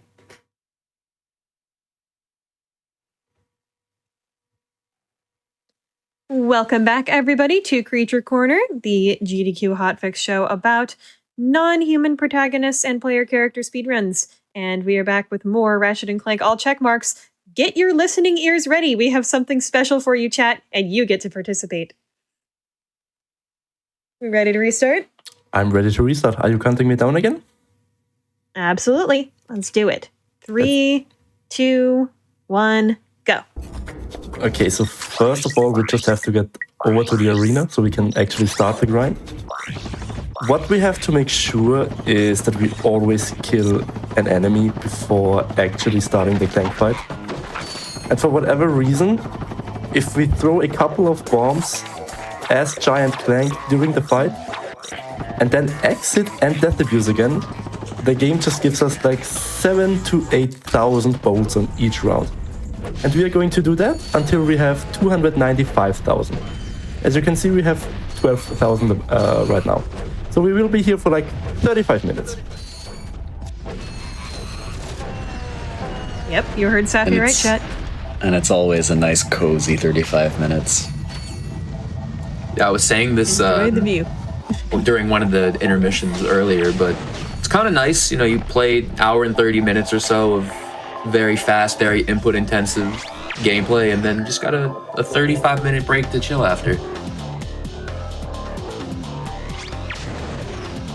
But we do have something a little bit special planned, so whenever y'all would like to do that, we can do it, or we can chat a little bit before we get into our trivia session. I am ready. If you guys are done, oops. As we see Safi just casually collect about 7,000 bolts. Ah, you know, normal. Yeah, we can get going, and then in a little while, like basically once you run out of enemies to kill, you need to reload the game. But we can explain that in a little while. Exactly, yeah. It's gonna be in like 12 minutes from now, Yeah. roughly. All right, sounds good. Well, I have some questions partially about Ratchet and Clank's weapons, and also I've obtained the secret list of questions that were used for Think Fast's Ratchet and Clank episode. If you don't know what Think Fast is, that is another GDQ show that we have here on our lineup that does trivia questions while the runners are running the game, and it's a competitive format. It's really quite cool. Would highly recommend checking that out. Swoose and Sparkle host that. It's a delight. But so we're gonna vary it up between the two. Let's start with maybe an easier one. Let's see. Chat, feel free to play along as well. Which weapon do you not have to pay for in the original Ratchet and Clank? Well, there's a couple of them. Yeah, I was gonna say. Yeah, there are 2 listed here. Okay, perfect. Yeah. Okay. I'm gonna say the other answer, which is not listed, the bomb glove, because you just start with it. That is one of the ones listed. Oh, well then there's 2 others. There's 2 others? yeah. Yeah, The suck cannon and And the Morpho Ray. and the morpho ray, exactly. Oh my god. Ah. I assumed it would be And the those 2 wrench, that were technically. listed. And the wrench. Well, It was I'll the call- ones I'll call listed the were wrench the a bomb tool. glove and the wrench, so y'all know much more than even the quiz Oh, yeah. seems to. Because yeah, the other 2, we just like picked them up. They were just collectible in the world without having to Maybe spend they count as anything. costing 0 bolts. Maybe, I don't know. Okay. But there you go. Here's another for the original Ratchet and Clank. Which weapon can you use during the second hoverboard race? Oh, we saw it earlier. That's right. Am I supposed to just yell out the answers? Am I supposed to let chat think first? Nah, go for it. Get it out. The Devastator.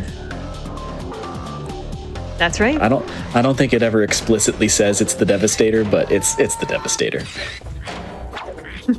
It's got the same sound effect and everything.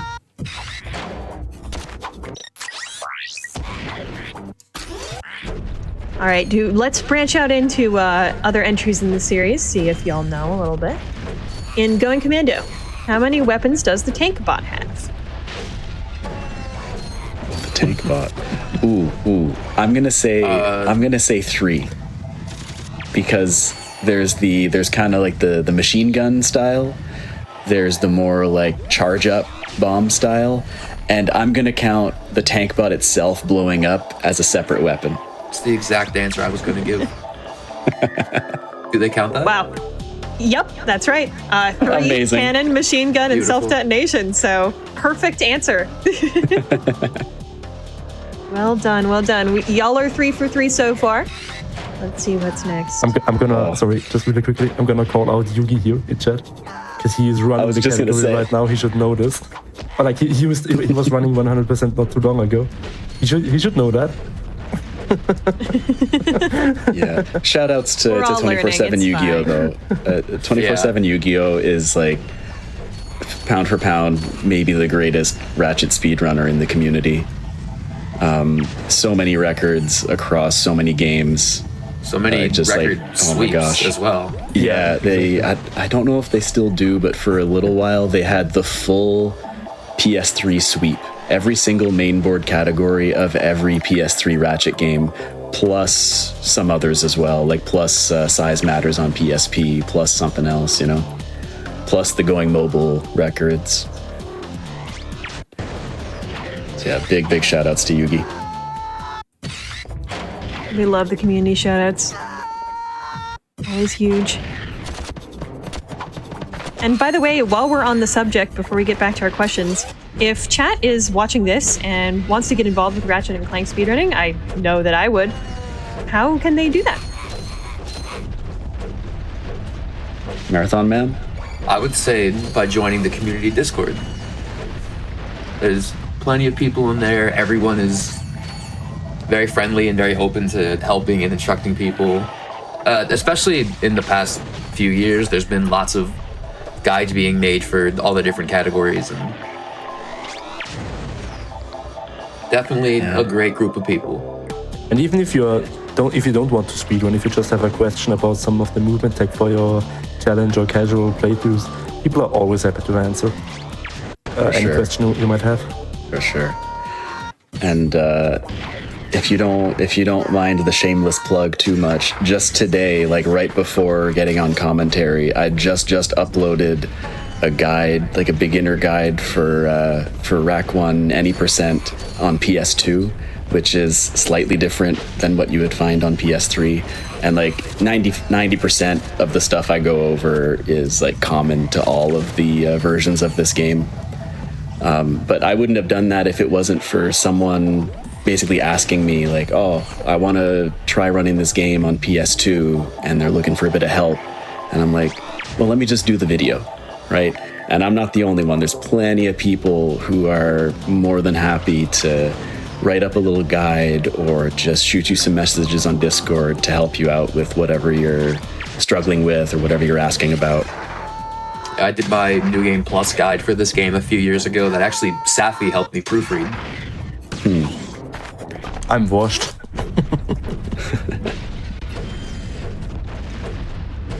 Well, that sounds lovely. Sounds like there are many people willing to help y'all if you'd like to start running any Ratchet & Clank game. Very cool. Of course, I would say the Ratchet & Clank community is very passionate about the series. Definitely. Let's test that passion.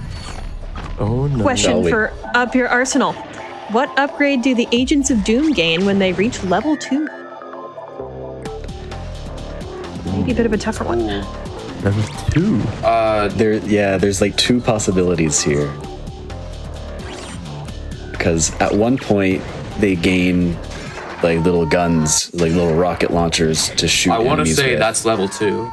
And I think that's the one. The other upgrade that they get is they start floating around you. They get the jetpacks. But I think that's only at level 4 that they get that, I want to say. Yeah. So yeah, level 2, they get little rockets. See, DDD's saying flying, and I feel like DDD's foaming at the mouth listening to us say the opposite. But maybe DDD is just trying to trip us up, though. Maybe. Well, no, hold on. No. Think about it logically. They can't fly before they get rockets, because then what are they going to shoot when they're flying? So they have to get rockets first. You are so smart. Well, you are right, because the answer is, as listed here, laser cannons. Oh, laser cannons, not rockets. I guess it's rockets at like V5 or whatever.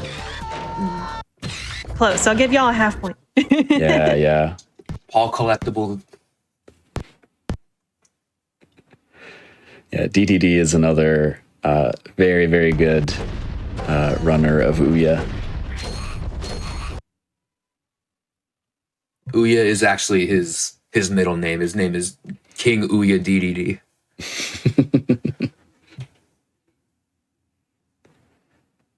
Okay, I've got one that's a little bit less in the wheelhouse of strictly Ratchet & Clank games, but more sort of the wider universe that Ratchet & Clank occupies in the gaming space. Ratchet & Clank joined which 2 party games as character skins in 2021 and 2022? Party games. Gosh. Among Us is one, and I want to say Fall Guys is the other. I don't have any. Well, the Among Us sounds right. Yeah, Among Us is right. Yeah. Beyond that, Among Us, I remember for sure. Yep, that's right. Fall Guys and Among Us. I'm very impressed. There you go. Well But in what order? Fall Guys first in 2021. And then Okay, see that I would have gotten wrong. By the way, this is listed as an easy question. To think fast hosts are brutal. I wouldn't find that easy. Well, it's easy for someone who plays a lot of party games, which I do not.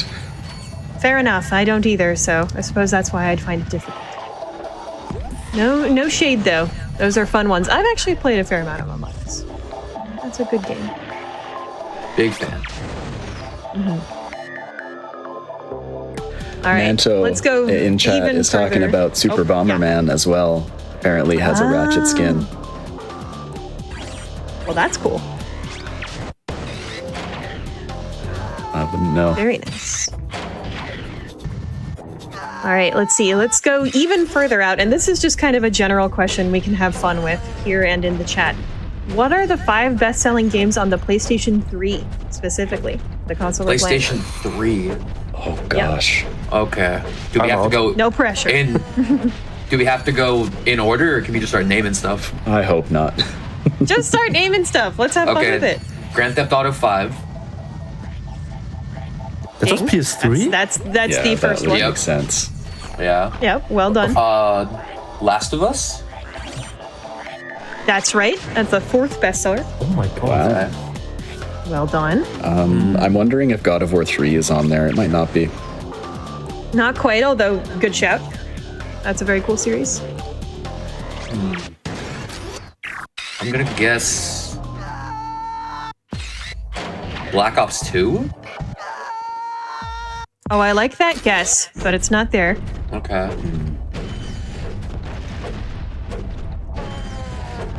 Grand Theft Auto is very similar to another one of these. I'll give you all a hint. Gran Turismo 5 was gonna be my next guess. Very well done. That's the 2nd bestseller. Nice, Okay. nice. Is Red Dead on PS3? Yes, it is. Oh, I love Red Dead. It is not one of these, but so good. I wish it featured creatures. Is Skyrim on there? No, but that's such a good guess. I'm really Okay. surprised it's not. So we have 3 for 5 right now. I'll give you all a hint. The last 2 are from the same series. No. Ooh. Is Uncharted 2 and 3? That's right. Uncharted 2 and 3. Well done. Uncharted What? 3 being No the 3rd way. bestseller, and then Uncharted 2 being I'm the sorry. 5th best. Are you telling me that Naughty Dog made 3 of the top 5 best-selling PS3 games? Yeah, no, they cleaned house. Holy smokes. Wow. That generation was there. No kidding. That's awesome. And they've been milking it ever since, right now.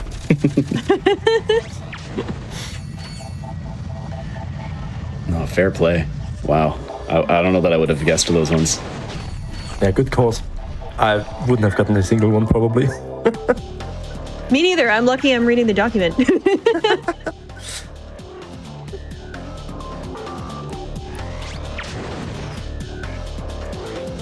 Okay, let's do a GDQ question that's Ratchet and Clank related. Besides Zem, who has run Going Commando at a mainline GDQ event? And there are 3 answers for this. Oh, there was Bill probably Wingo. a race at some point. Bill Wingo raced Zem in all platinum bold, so there you go. That's right.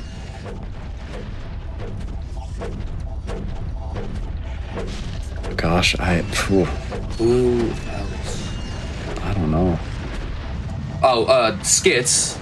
How dare I forget my friend Skits, also from the Philadelphia, New Jersey area. Also correct. And then it's the first guy from, I think AGDQ 2012? Oh, we gotta go far back, eh? I want to say their name was Dark Ice, but I don't remember. You're so close on both of those. Oh, Super, super close. Was it actually 2013? Yugi got it. Yugi Deathfire. did get it. It is Deathfire 123. Yeah, 123. That's what it says in my document anyway. And the event That's was right, yeah. SGDQ 2012. So Oh. super, super close. I remember the That's year. good memory right I there. remember the year. Exactly, you got the year. Wow. This is what I meant earlier with animation canceling. Oh, yeah, and he's just sliding around. There goes Beautiful. Ratchet. Of course, in this particular instance, it saves no time because as soon as he's collecting this gold bolt, he's reloading the game. So that, by the way, is why we didn't collect the gold bolt earlier. Because saving the game on the PS3 version actually takes like an embarrassingly long time because it's like, do you want to save? Yes. What file? This one. Okay, now wait for this really long loading bar. And then once that's done, you can finally stop saving the game and then move on to loading the game, which similarly takes a while. So we leave the gold bolt there and get it later so that it auto saves for us and we don't have to spend that extra time saving the game manually. And all that was just to respawn these enemies so we can keep grinding. And come on right on back. Yep. And this is what we are going to do for 160,000 more bolts. So we need 295,000 bolts because I saw someone ask that earlier. But I didn't want to interrupt the trivia.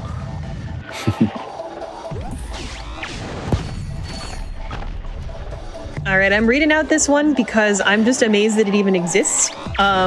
In Paul Blart Mall Cop, there is a standee advertisement for which Ratchet and Clank game in the background? I believe it's Tools of Destruction. Frame I one? mean, That's correct. I don't remember what year that movie came out, but whatever year it was. Yeah.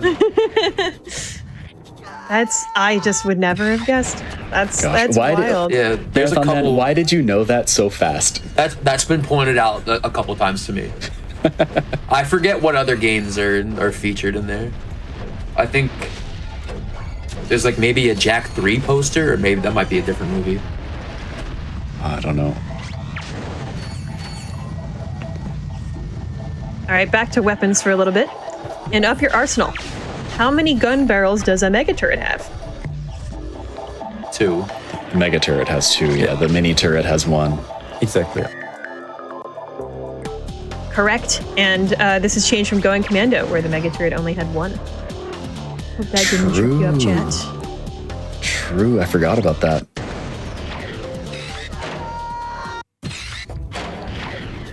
All right, let's see. Who is the true creator of Clank in the lore? Well, you see, he was born in a robot factory here on Quartu, but he was created by Orvis much farther away. Well done. I just showed I off think that's the how amazing. Orvis says it, something like that. Something like that. This is an incredible chat. I just want y'all to know. I would never know any of these things. Y'all are so knowledgeable about the series that you care about. This is great.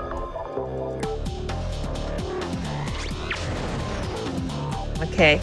According to Metacritic, what 3 Ratchet & Clank games are rated the lowest at 54, 61, and 62 out of 100?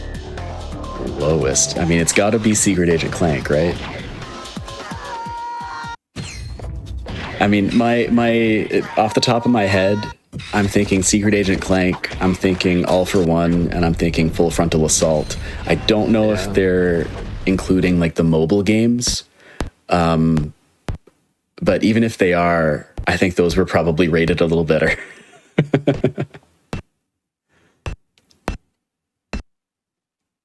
You got guys have one any of other them in ideas? there. I'll give you only that only hint. one of them. Wow. Only one. In that case, I think Only one of them was correct. Crazy. well, going mobile would be on there then. I was gonna say or before the Nexus as well. Yeah.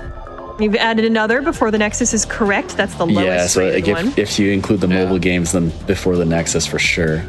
I'm gonna assume Secret Agent Clank was a miss on my part.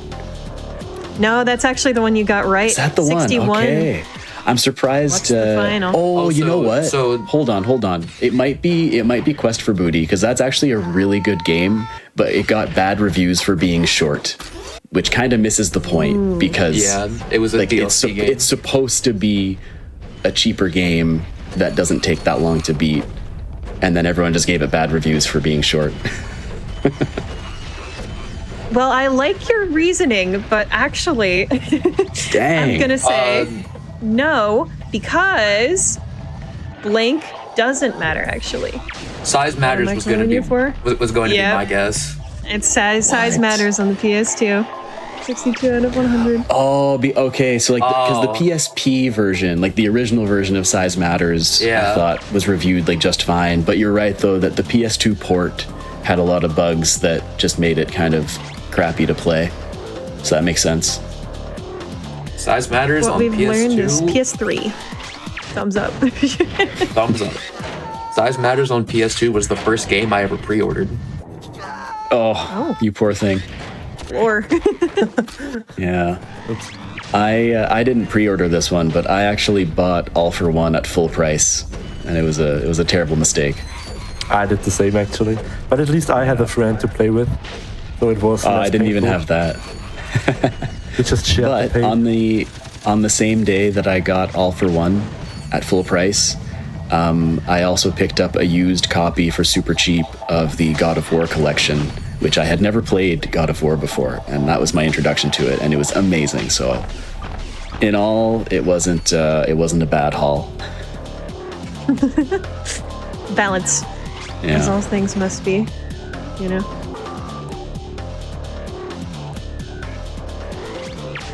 Do we want to do some more? Sure. Sure. These are fun. All right.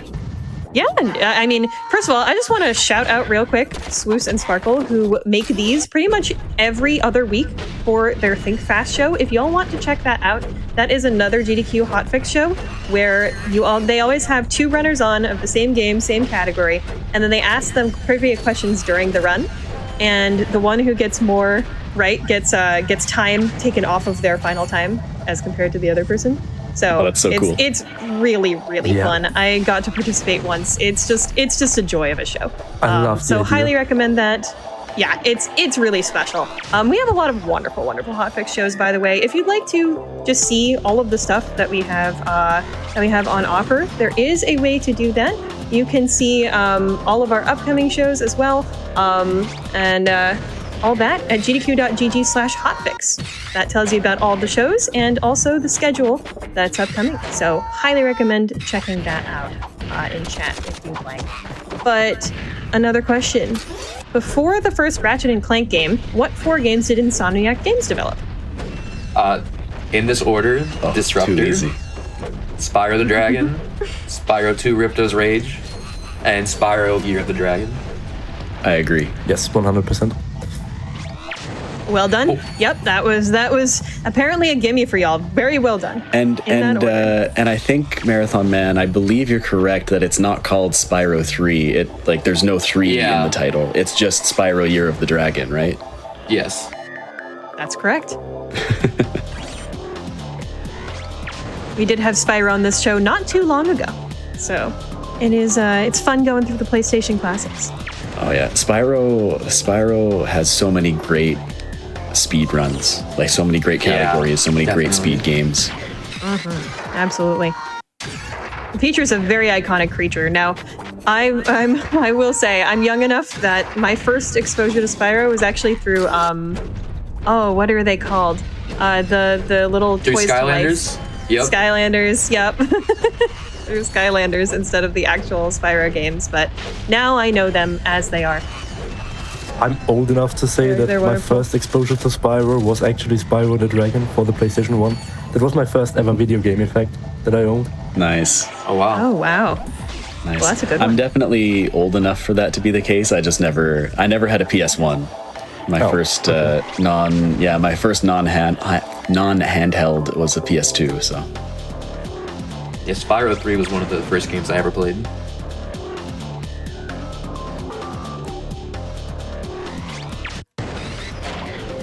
Okay, So, we're gonna do a little voice acting. I don't know if y'all know about this, but Oh no. maybe you do, or maybe chat will. Before voicing Ratchet and Ratchet and Clank, what 3 video games did James Arnold Taylor work on? Is that tough? Okay. So I did watch this episode of Think Fast, and I do remember this question. Now, do I remember answers? I know Tidus in Final Fantasy X is one. Correct? You I said would have no idea. before. I gotta think about the other 2. Yeah, I'm completely out. And don't try to think of video game character voices because he's such a talented actor. You're not going to be able to tell which characters he voiced. I would agree with that assessment. These are not all video game characters. Yeah. Oh, this is just in general? Yes. Oh. Not video. It's all video games, but not all video game characters. Yeah. Yeah. It's like it's a game based on something else or something like that, I guess. That's right. Gosh, I mean, I know he was at one time the voice of Fred Flintstone, so maybe there was a random Flintstones game. I don't know. That'd be cool, but no Flintstones. No, I'm at a complete loss. Oh, hold on. I know he's also. This is probably too recent because I know he's also the voice of Obi-Wan Kenobi and a bunch of the clone troopers. Yeah. In the Clone Wars TV series, so maybe it was a Star Wars game.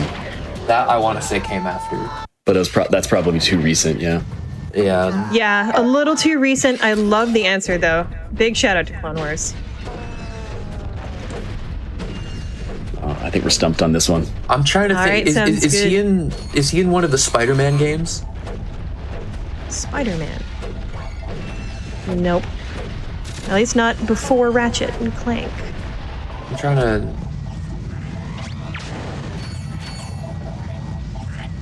The answers are Final Fantasy X, as said. The Lord of the Rings, The Fellowship of the Ring, That's the one I'm which is thinking. it was Who the non-video did he game. voice? Pippin took. Oh, of course he would. Yeah, no, that is a very characteristic answer for sure. Yeah. And then By the way- Crimson Skies, High Road to Revenge. Right. Tough one. Y'all did very, very well on that. Yeah, I remember one was based on a movie. I was trying to remember which movie. Speaking of movies, the Ratchet and Clank film grossed $14 million after being produced on a budget of how many dollars? Oh, too many. Oh, a lot more than 14. That's a good answer. It's too many. You're in the right direction. I want to say it's like 50, somewhere around there. Are we doing Price is Right rules? $1. No, I'm kidding. Not Are we- quite. $1. Well, that'd be a profit. Yeah, I don't know. That'd beat Blair Witch Project for the ratio. I wanna Gosh, I wanna I say I don't know- I read don't know how somewhere that it was expensive like movies are. shy of triple digits, but I'm not entirely sure. I was gonna guess somewhere around 100. I mean, I know there's a bunch of like cameos. Basically, I don't know how much they spent on getting famous actors to have some role in it. I'm gonna say like 80, 85 million. Gosh, I was all my first overshooting guess was just gonna a be bit. like, yeah, my first guess was gonna be like 100. But if we're overshooting, then yeah, it's gonna be like 40, 45, something like that. Well, luckily it wasn't too terrible. $20 million was the Oh, original okay. budget. Really? Oh. Yeah, apparently so. Not as many bolts as y'all thought necessary. Yeah, I suppose so. Good guesses in chat, by the way. I Yeah, see Yugi was quite close. a lot of good ones. I see 14 million and one. Price is Right rules. I mean, that Exactly. technically is the closest answer of anyone here. So That's true. Well done. GG's. Okay, back to weapons. Let's do another one. It's in the game for once. Let's see. In Going Commando, which weapon from the first game does not appear in Going Commando?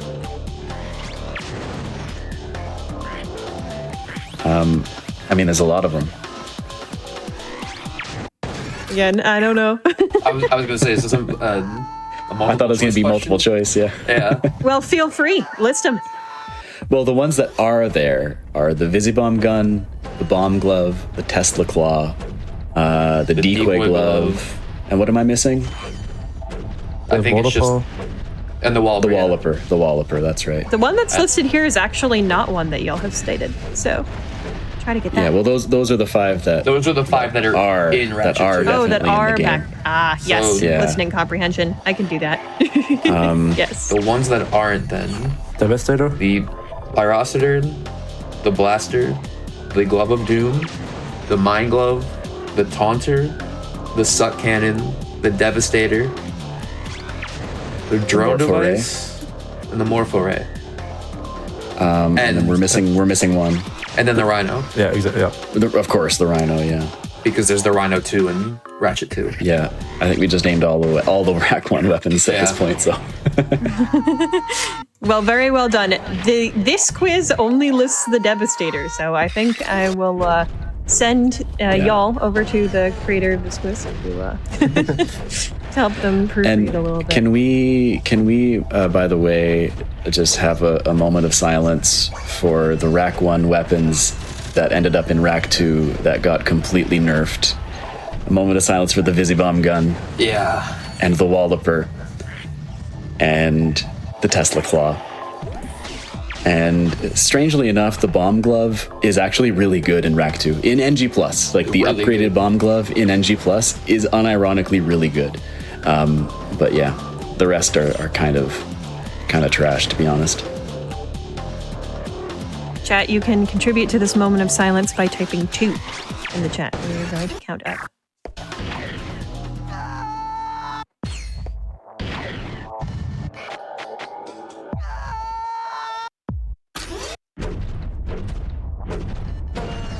So we are approaching the end of the grind. We have like 6 to 7 minutes left of this, roughly. Yeah, we're Getting getting there. We're closer. getting there. I did mess up a little, but it's not too bad of a grind session. Yeah. I mean, a little word on the grind session, by the way.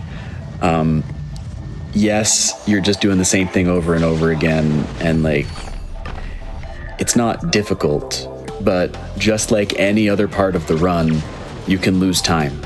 And whether you lose a minute here or lose a minute by dying on Umbris, it's, the timer doesn't care where you lose the time, just that you lose the time. So you do still have to like stay focused and try your best to not make mistakes and try to optimize all of your movements and everything, because it is a big opportunity to gain and lose time on this grind. Yes, for sure. Definitely.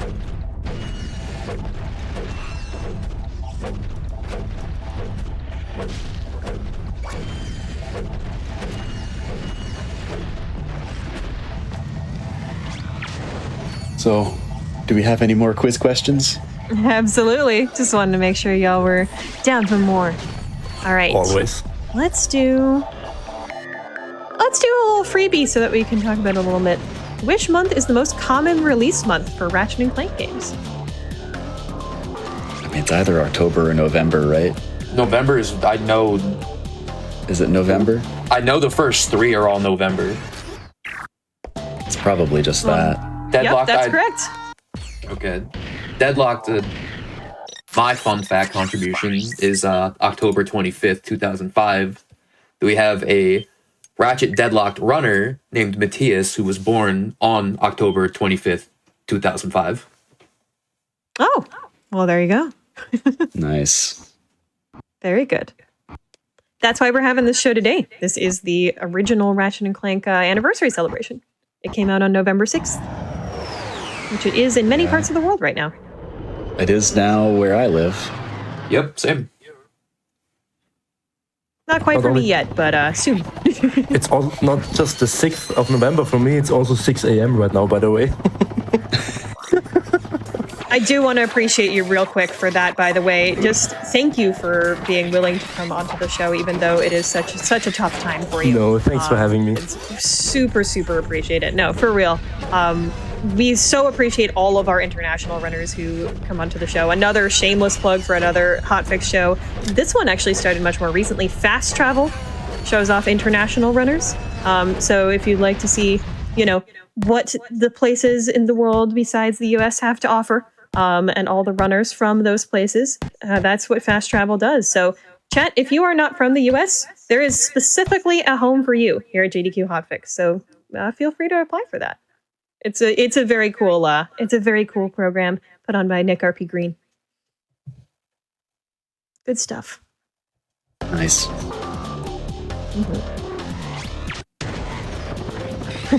Here's another one that I think is good. What was the extent of Insomniac's involvement in Ratchet and Clank going mobile? Oh gosh, did they have any? Oh. Because Ratchet was always owned by Sony, or like what was the exact arrangement, right? Because Insomniac, It's their property. that's the thing, right? Insomniac was like an independent studio, but Sony had all the rights to make games, right? So I don't know if they had any involvement. Maybe no. Honestly, my guess would be none. That's pretty much right, because the answer I've got here is greenlighting the project. Oh, just saying go for it, I guess. Yep, but then not pretty doing much. any of the creative or technical work, eh? Yep, handheld games was the entire rest of the development happened there. Right. How much more time are we're collecting the bolts for? We We need got time for one or two more. Another question three for more sure. minutes remaining, roughly. Fantastic. I'll do a bit of a tougher one. Ratchet was an unlockable playable character in what 2003 sports game? Sports Pretty obscure. game. Oh, man. 2003? I don't play Yes, sports 2003. games. I know he's in Hot Shots Golf 4, I believe, but I want to say that was later. Well done. That is exactly it. Okay. That is what it is Marathon Man known with the as lore. in North America, but it's also known as Everybody's Golf 4. It had Ratchet and Jack in it, and their caddies were Yep. Clank and Dexter. which is Oh so my cute. gosh. Did they have Sly though? Come on. I don't think so. Missed opportunity. I know. That would be so good. We also had Sly Cooper on pretty recently as well.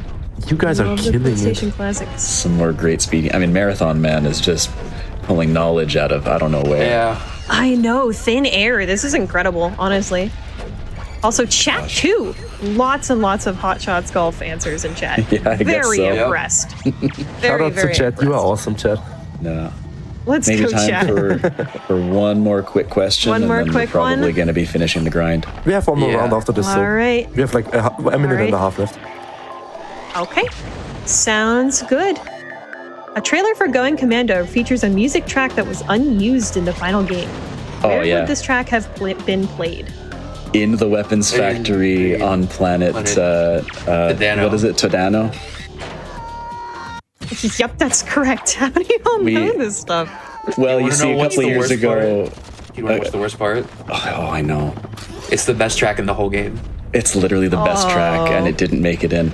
We only that's so heard sad. it in like a random commercial for the game in like 2003, but we never get it in the game itself. I only know about it because Zem92, the all-time Ratchet and Clank legend, he made a Going Commando music tier list a couple of years ago, and when he got to that track, he's like, what is this music? I've never heard this before. And then as it went on, he's like, oh my god, this is amazing. Why is it so good? And why can't we have it? Yeah, secretly the best song in the game.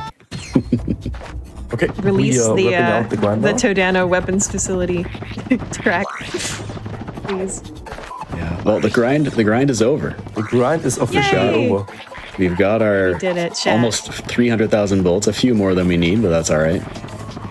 Thank you very much, y'all, and also for chat for playing with us. That was a lot of fun. Yeah, that was awesome. Now we only have to collect 2 more gold bolts, buy all the weapons that we didn't get, and upgrade everything to the gold weapons. And then we are heading for the final planet one more time. Yeah. And of course, no one ever actually opens up the items menu to check whether they have all 40 bolts. People just start buying gold weapons, and if you're able to buy them all, you know you're good. And if you're not able to buy them all, then you're like, oh no, which one did I miss? Get in the corner. This one is a little finicky sometimes. Yeah, it can be an awkward clip.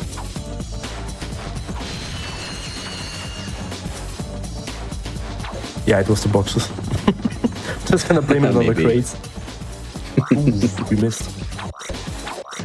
Yeah, but it's okay because you got the PDA. Get in. Get in. That's really weird. Yeah, sometimes Ratchet just gets caught on some bit of geometry somewhere. But this should be the last gold bolt in the game, Exactly. and then he'll death abuse to respawn back at the ship and use the teleporter to get into the gold bolt room. No, first we're getting the remaining weapons.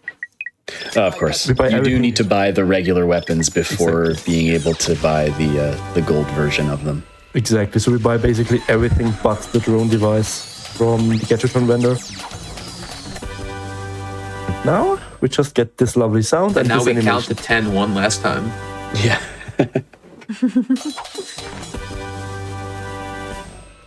After counting to 5 for like 72 times, we get to count one last time to 10. Spice things up.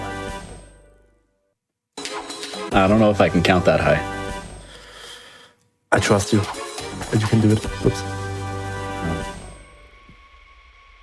There's the gold morpho array, by the way. I never paid attention to that. I did not know we have a gold mob array. All you know is that the last one is the suck cannon, because that's the one where it's like, oh my god, did we get everything?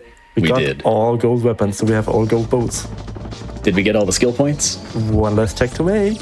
Let's see. We'll know we'll have everything We have everything. Fingers because crossed. the whole goodies menu is filled out. Yes. Yeah. If there is no question mark certain- on the goodies menu, that means you have everything unlocked. Well done. I highly recommend, if you have a copy of this game with 100% file on it, go through the goodies menu, see some of the commercials that aired back in 2002. Oh yeah. They are hilarious. Should we go for What the an era special of finish? time.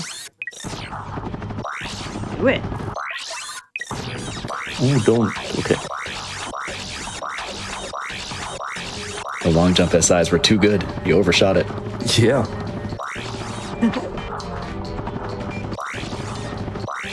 Yeah.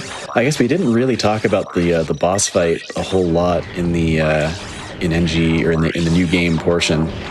But basically, it was the whole The Pyrocitor is busted on this version of the game, where it does way more damage than is intended if you're right up against his hitbox. And not just the boss's hitbox, but it works on any enemy in the game.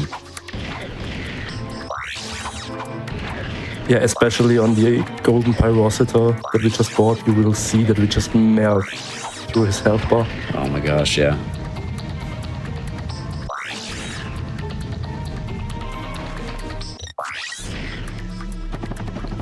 We're almost done. Yeah. Don't give me drones, stay here. You really Oh, want him to give you bombs because it means he doesn't move as fast and it's just easier to catch up to him. Yeah, all the attacks he does are RNG. Now I'm not But you see how quickly his health bar depletes here. I'm not actually going to finish him off like that. Because there is something fun you can do. You can do that on your version of the game as well. If you have beaten the game before, all you have to do is, while this timer runs, you have to enter the goodies menu, enter the in-level movies, and play the So It Has Come to This cutscene, which is the second to last cutscene you get before finishing the game. During this cutscene, you have to wait the timer out. As soon as it hits, like, it will never hit 0. As soon as this happens, you can leave out of the in-level movie. Choose I am thinking what you are thinking, which is the final cutscene before beating the game, which gives us this cutscene. And Drake is dead. I have no idea how it works, but this also just kills the final boss for you. And that would be time. Oh, that is time. Gosh, I love that so much. GGs. It's so good. I would love to know why that happens though. And the game hardlocks. This is a classic that can happen. Oh gosh, so we don't even get to see all the check We marks. don't even get to see all the checkmarks, sadly, yeah. Oh, it's okay. They're there. I've seen them. It happened. Don't worry, chat. Yeah, we saw the goodies menu. You got all the gold weapons, so you definitely have everything. All the check marks were surely achieved, and that was, by the way, a 2-hour and 17-minute run. 3 That seconds. is much better than I expected. Oh yeah, that's awesome. That's very good. Yeah. Yeah, that's pretty Smashed good. the estimate. Was Yes. no match. Very, very well done. And I remember hearing that you might have wanted to show off a little bonus something for chat. Sure, just give me like a minute to get back into the game. 'Cause usually we Yeah, wouldn't no have rush. to boot up again. But yeah, on the final cutscene, you would see like 3 check marks, one for the gold weapons, one for the skill points, and one for all gold bolts. And as long as you have all 3 check marks, you meet the criteria of the run. That's basically why the category is called all check marks. Even though there are like way more check marks in the game, because technically every mission is a check mark. But we Yeah, ignore that. I don't think anyone has ever run true all check marks. I'm pretty sure So- someone has run that. Well, there's no category for it anyway. There's no category, yeah. If anyone, it would be Isaac. Oh, he would. What I'm going to do here, though, is I'm going to use Rackman, which is our practice tool, to get to the destination faster.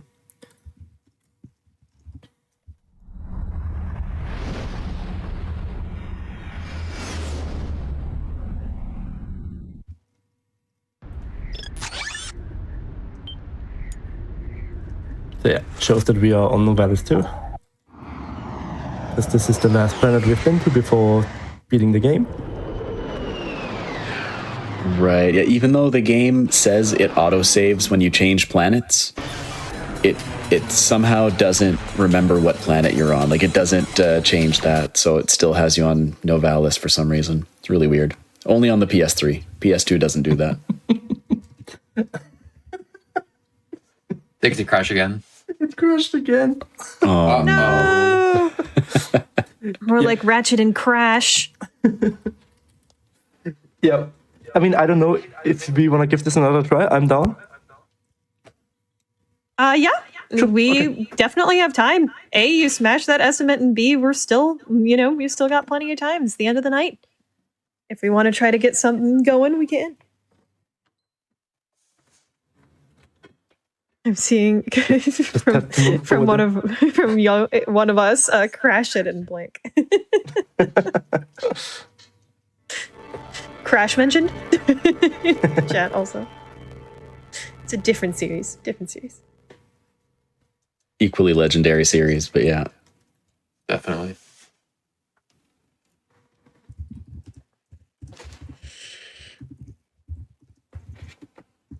I just somehow managed to entangle my cable. Give me a second here.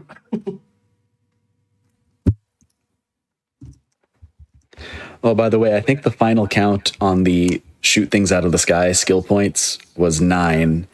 And then if you include shoot flying things that happen to still be on the ground, the number goes up to 12.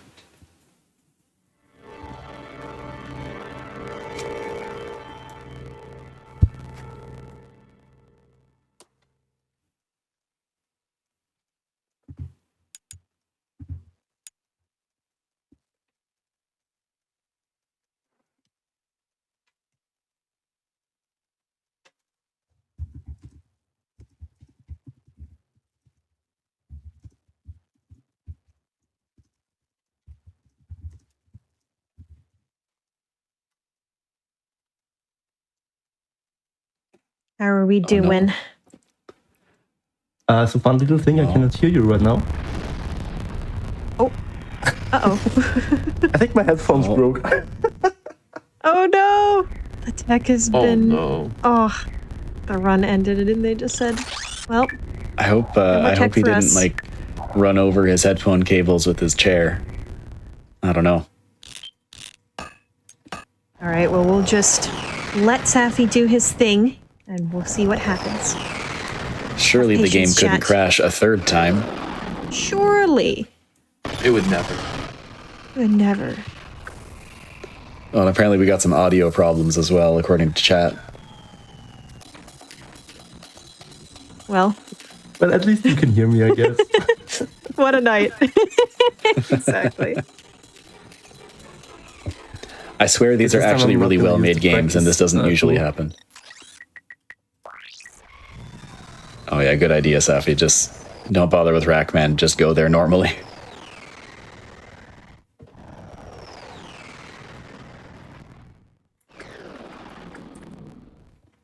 Yes, basically I managed to rip my cable in half by rolling over it with my chair. So GG. Oh, wow. Oh no. Oh no. A casualty. Well, chat, if you'd like to, I think this is a good time. We'll do more shoutouts later, but just to say, go follow xSafi on Twitch. His user is in the title there. So Please follow as a consolation prize for the headphones. 07. Yeah, Safi's been streaming a lot lately, and it's been awesome. Yeah, I've been popping in. It's a wonderful time. Amazing runner, by the way. Just what a great group. Y'all have been wonderful.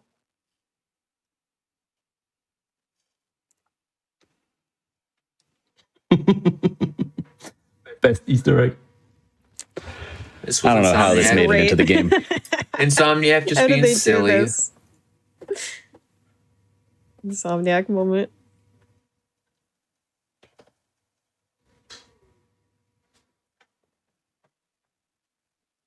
Oh, where's Safi going? Oh, what are we doing? This is Maybe live he's found content, different y'all. headphones. I don't know. Perhaps. I think that may be it. Yeah, I just remembered I have like this old headset from my work. I can hear you again now, guys. Amazing. Good to have backups. Recovered. Good to have backups. So yeah, that was the little Easter egg. Or whatever. When you jump 10 times around her, she gets like really excited. And yeah. Wow. That's basically what we wanted to show. And we also have our own category, like it's a category extension on the board, which is called boobs %, where the only goal is to just get to her as soon as possible and side flip around her 10 times. Now, it's one of the shoulder buttons. I think if you crouch in front of her. Actually, wait. What I about guess we can crouching? test it out. It's either Like, is that what triggers it? or it might be L2. It's one of the two. I love late night GDQ. Do y'all love late night GDQ? I do.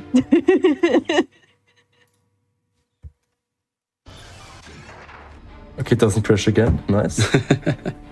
Yay! Big wins. Oh, why am I here? Okay, let's get over here again. I think it should be reset, right? I don't know how Rackman works with this kind of stuff. I want to say We are about to find out. after she gets excited, L2 or R2, I forget which one, but if you hold it, they shrink back down. Oh, dude! Yeah, that's something on. Oh. It might be Whoa. R2. It might be R2. Oh. Oh no. Oh, like within Rackman? Oh, okay. Oh no. All right, let's Which is experiment one more time. unfortunately also the We'll combo do for, shit. Yeah, turn Rackman you know, off. underliving We don't need Ratchet, that. unfortunately. Yes. Yeah, I'd forgotten there was something to shrink him back down. Yeah, I forget which Yeah, button it I is. just turned off the controller combos and stuff. Is it R2? Welcome to the HeverCon. Oh, there we go. There we go. There you go. So that's what they're supposed to look like. That's interesting. I did not know that. More you know, chat. You can go try it at home, I suppose. You can tell the developers had fun making this game back then. Oh, for sure. And we had fun watching it. That was absolutely wonderful. I'm sure chat would love to know anything y'all want to shout out, anywhere that they, can go see y'all in action. I'm gonna go ahead. I just want to shout out the Ratchet and Clank community in general, and a special shout outs to Marathon Man and Captain Gallant for helping me with the commentary today. And the shout outs to you, Satan. Thank you for reaching out to me. Thank you for having me. It's been a pleasure. And I hope to see you all soon. Yeah, Oh, this has thank been you. an absolute blast. Yeah, thank you for having me. And again, for anyone who is interested at all in running the games or in watching the games be run or just learning about some of the tech for like a challenge run or something, head on over to the Ratchet Discord. You can find it on the speedrun.com page. And lots of awesome people in there who are more than willing to share their knowledge and help out.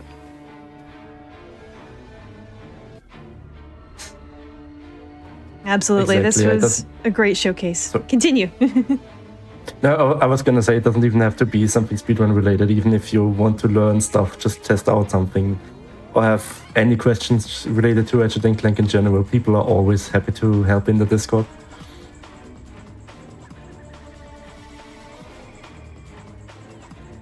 Well, on that note, that was an absolutely wonderful showcase of Ratchet and Clank all check marks. Please go ahead and follow our wonderful, wonderful runner and our commentators. Our runner is mentioned in the title of the stream right on there. You can go click that heart because that was a super, super fun time. And of course, if you missed out on Out of the Box or Creature Corner, you can stay tuned as we replay both shows after this. Tune in tomorrow at 7 p.m. Eastern for Fast Travel and Passion Project. And as a reminder, please apply to the Disability and Neurodivergence event and the Black and a Flash special that we've got going on in February. Both of those have open applications right now. Go ahead and have a good night, everybody. Bye-bye.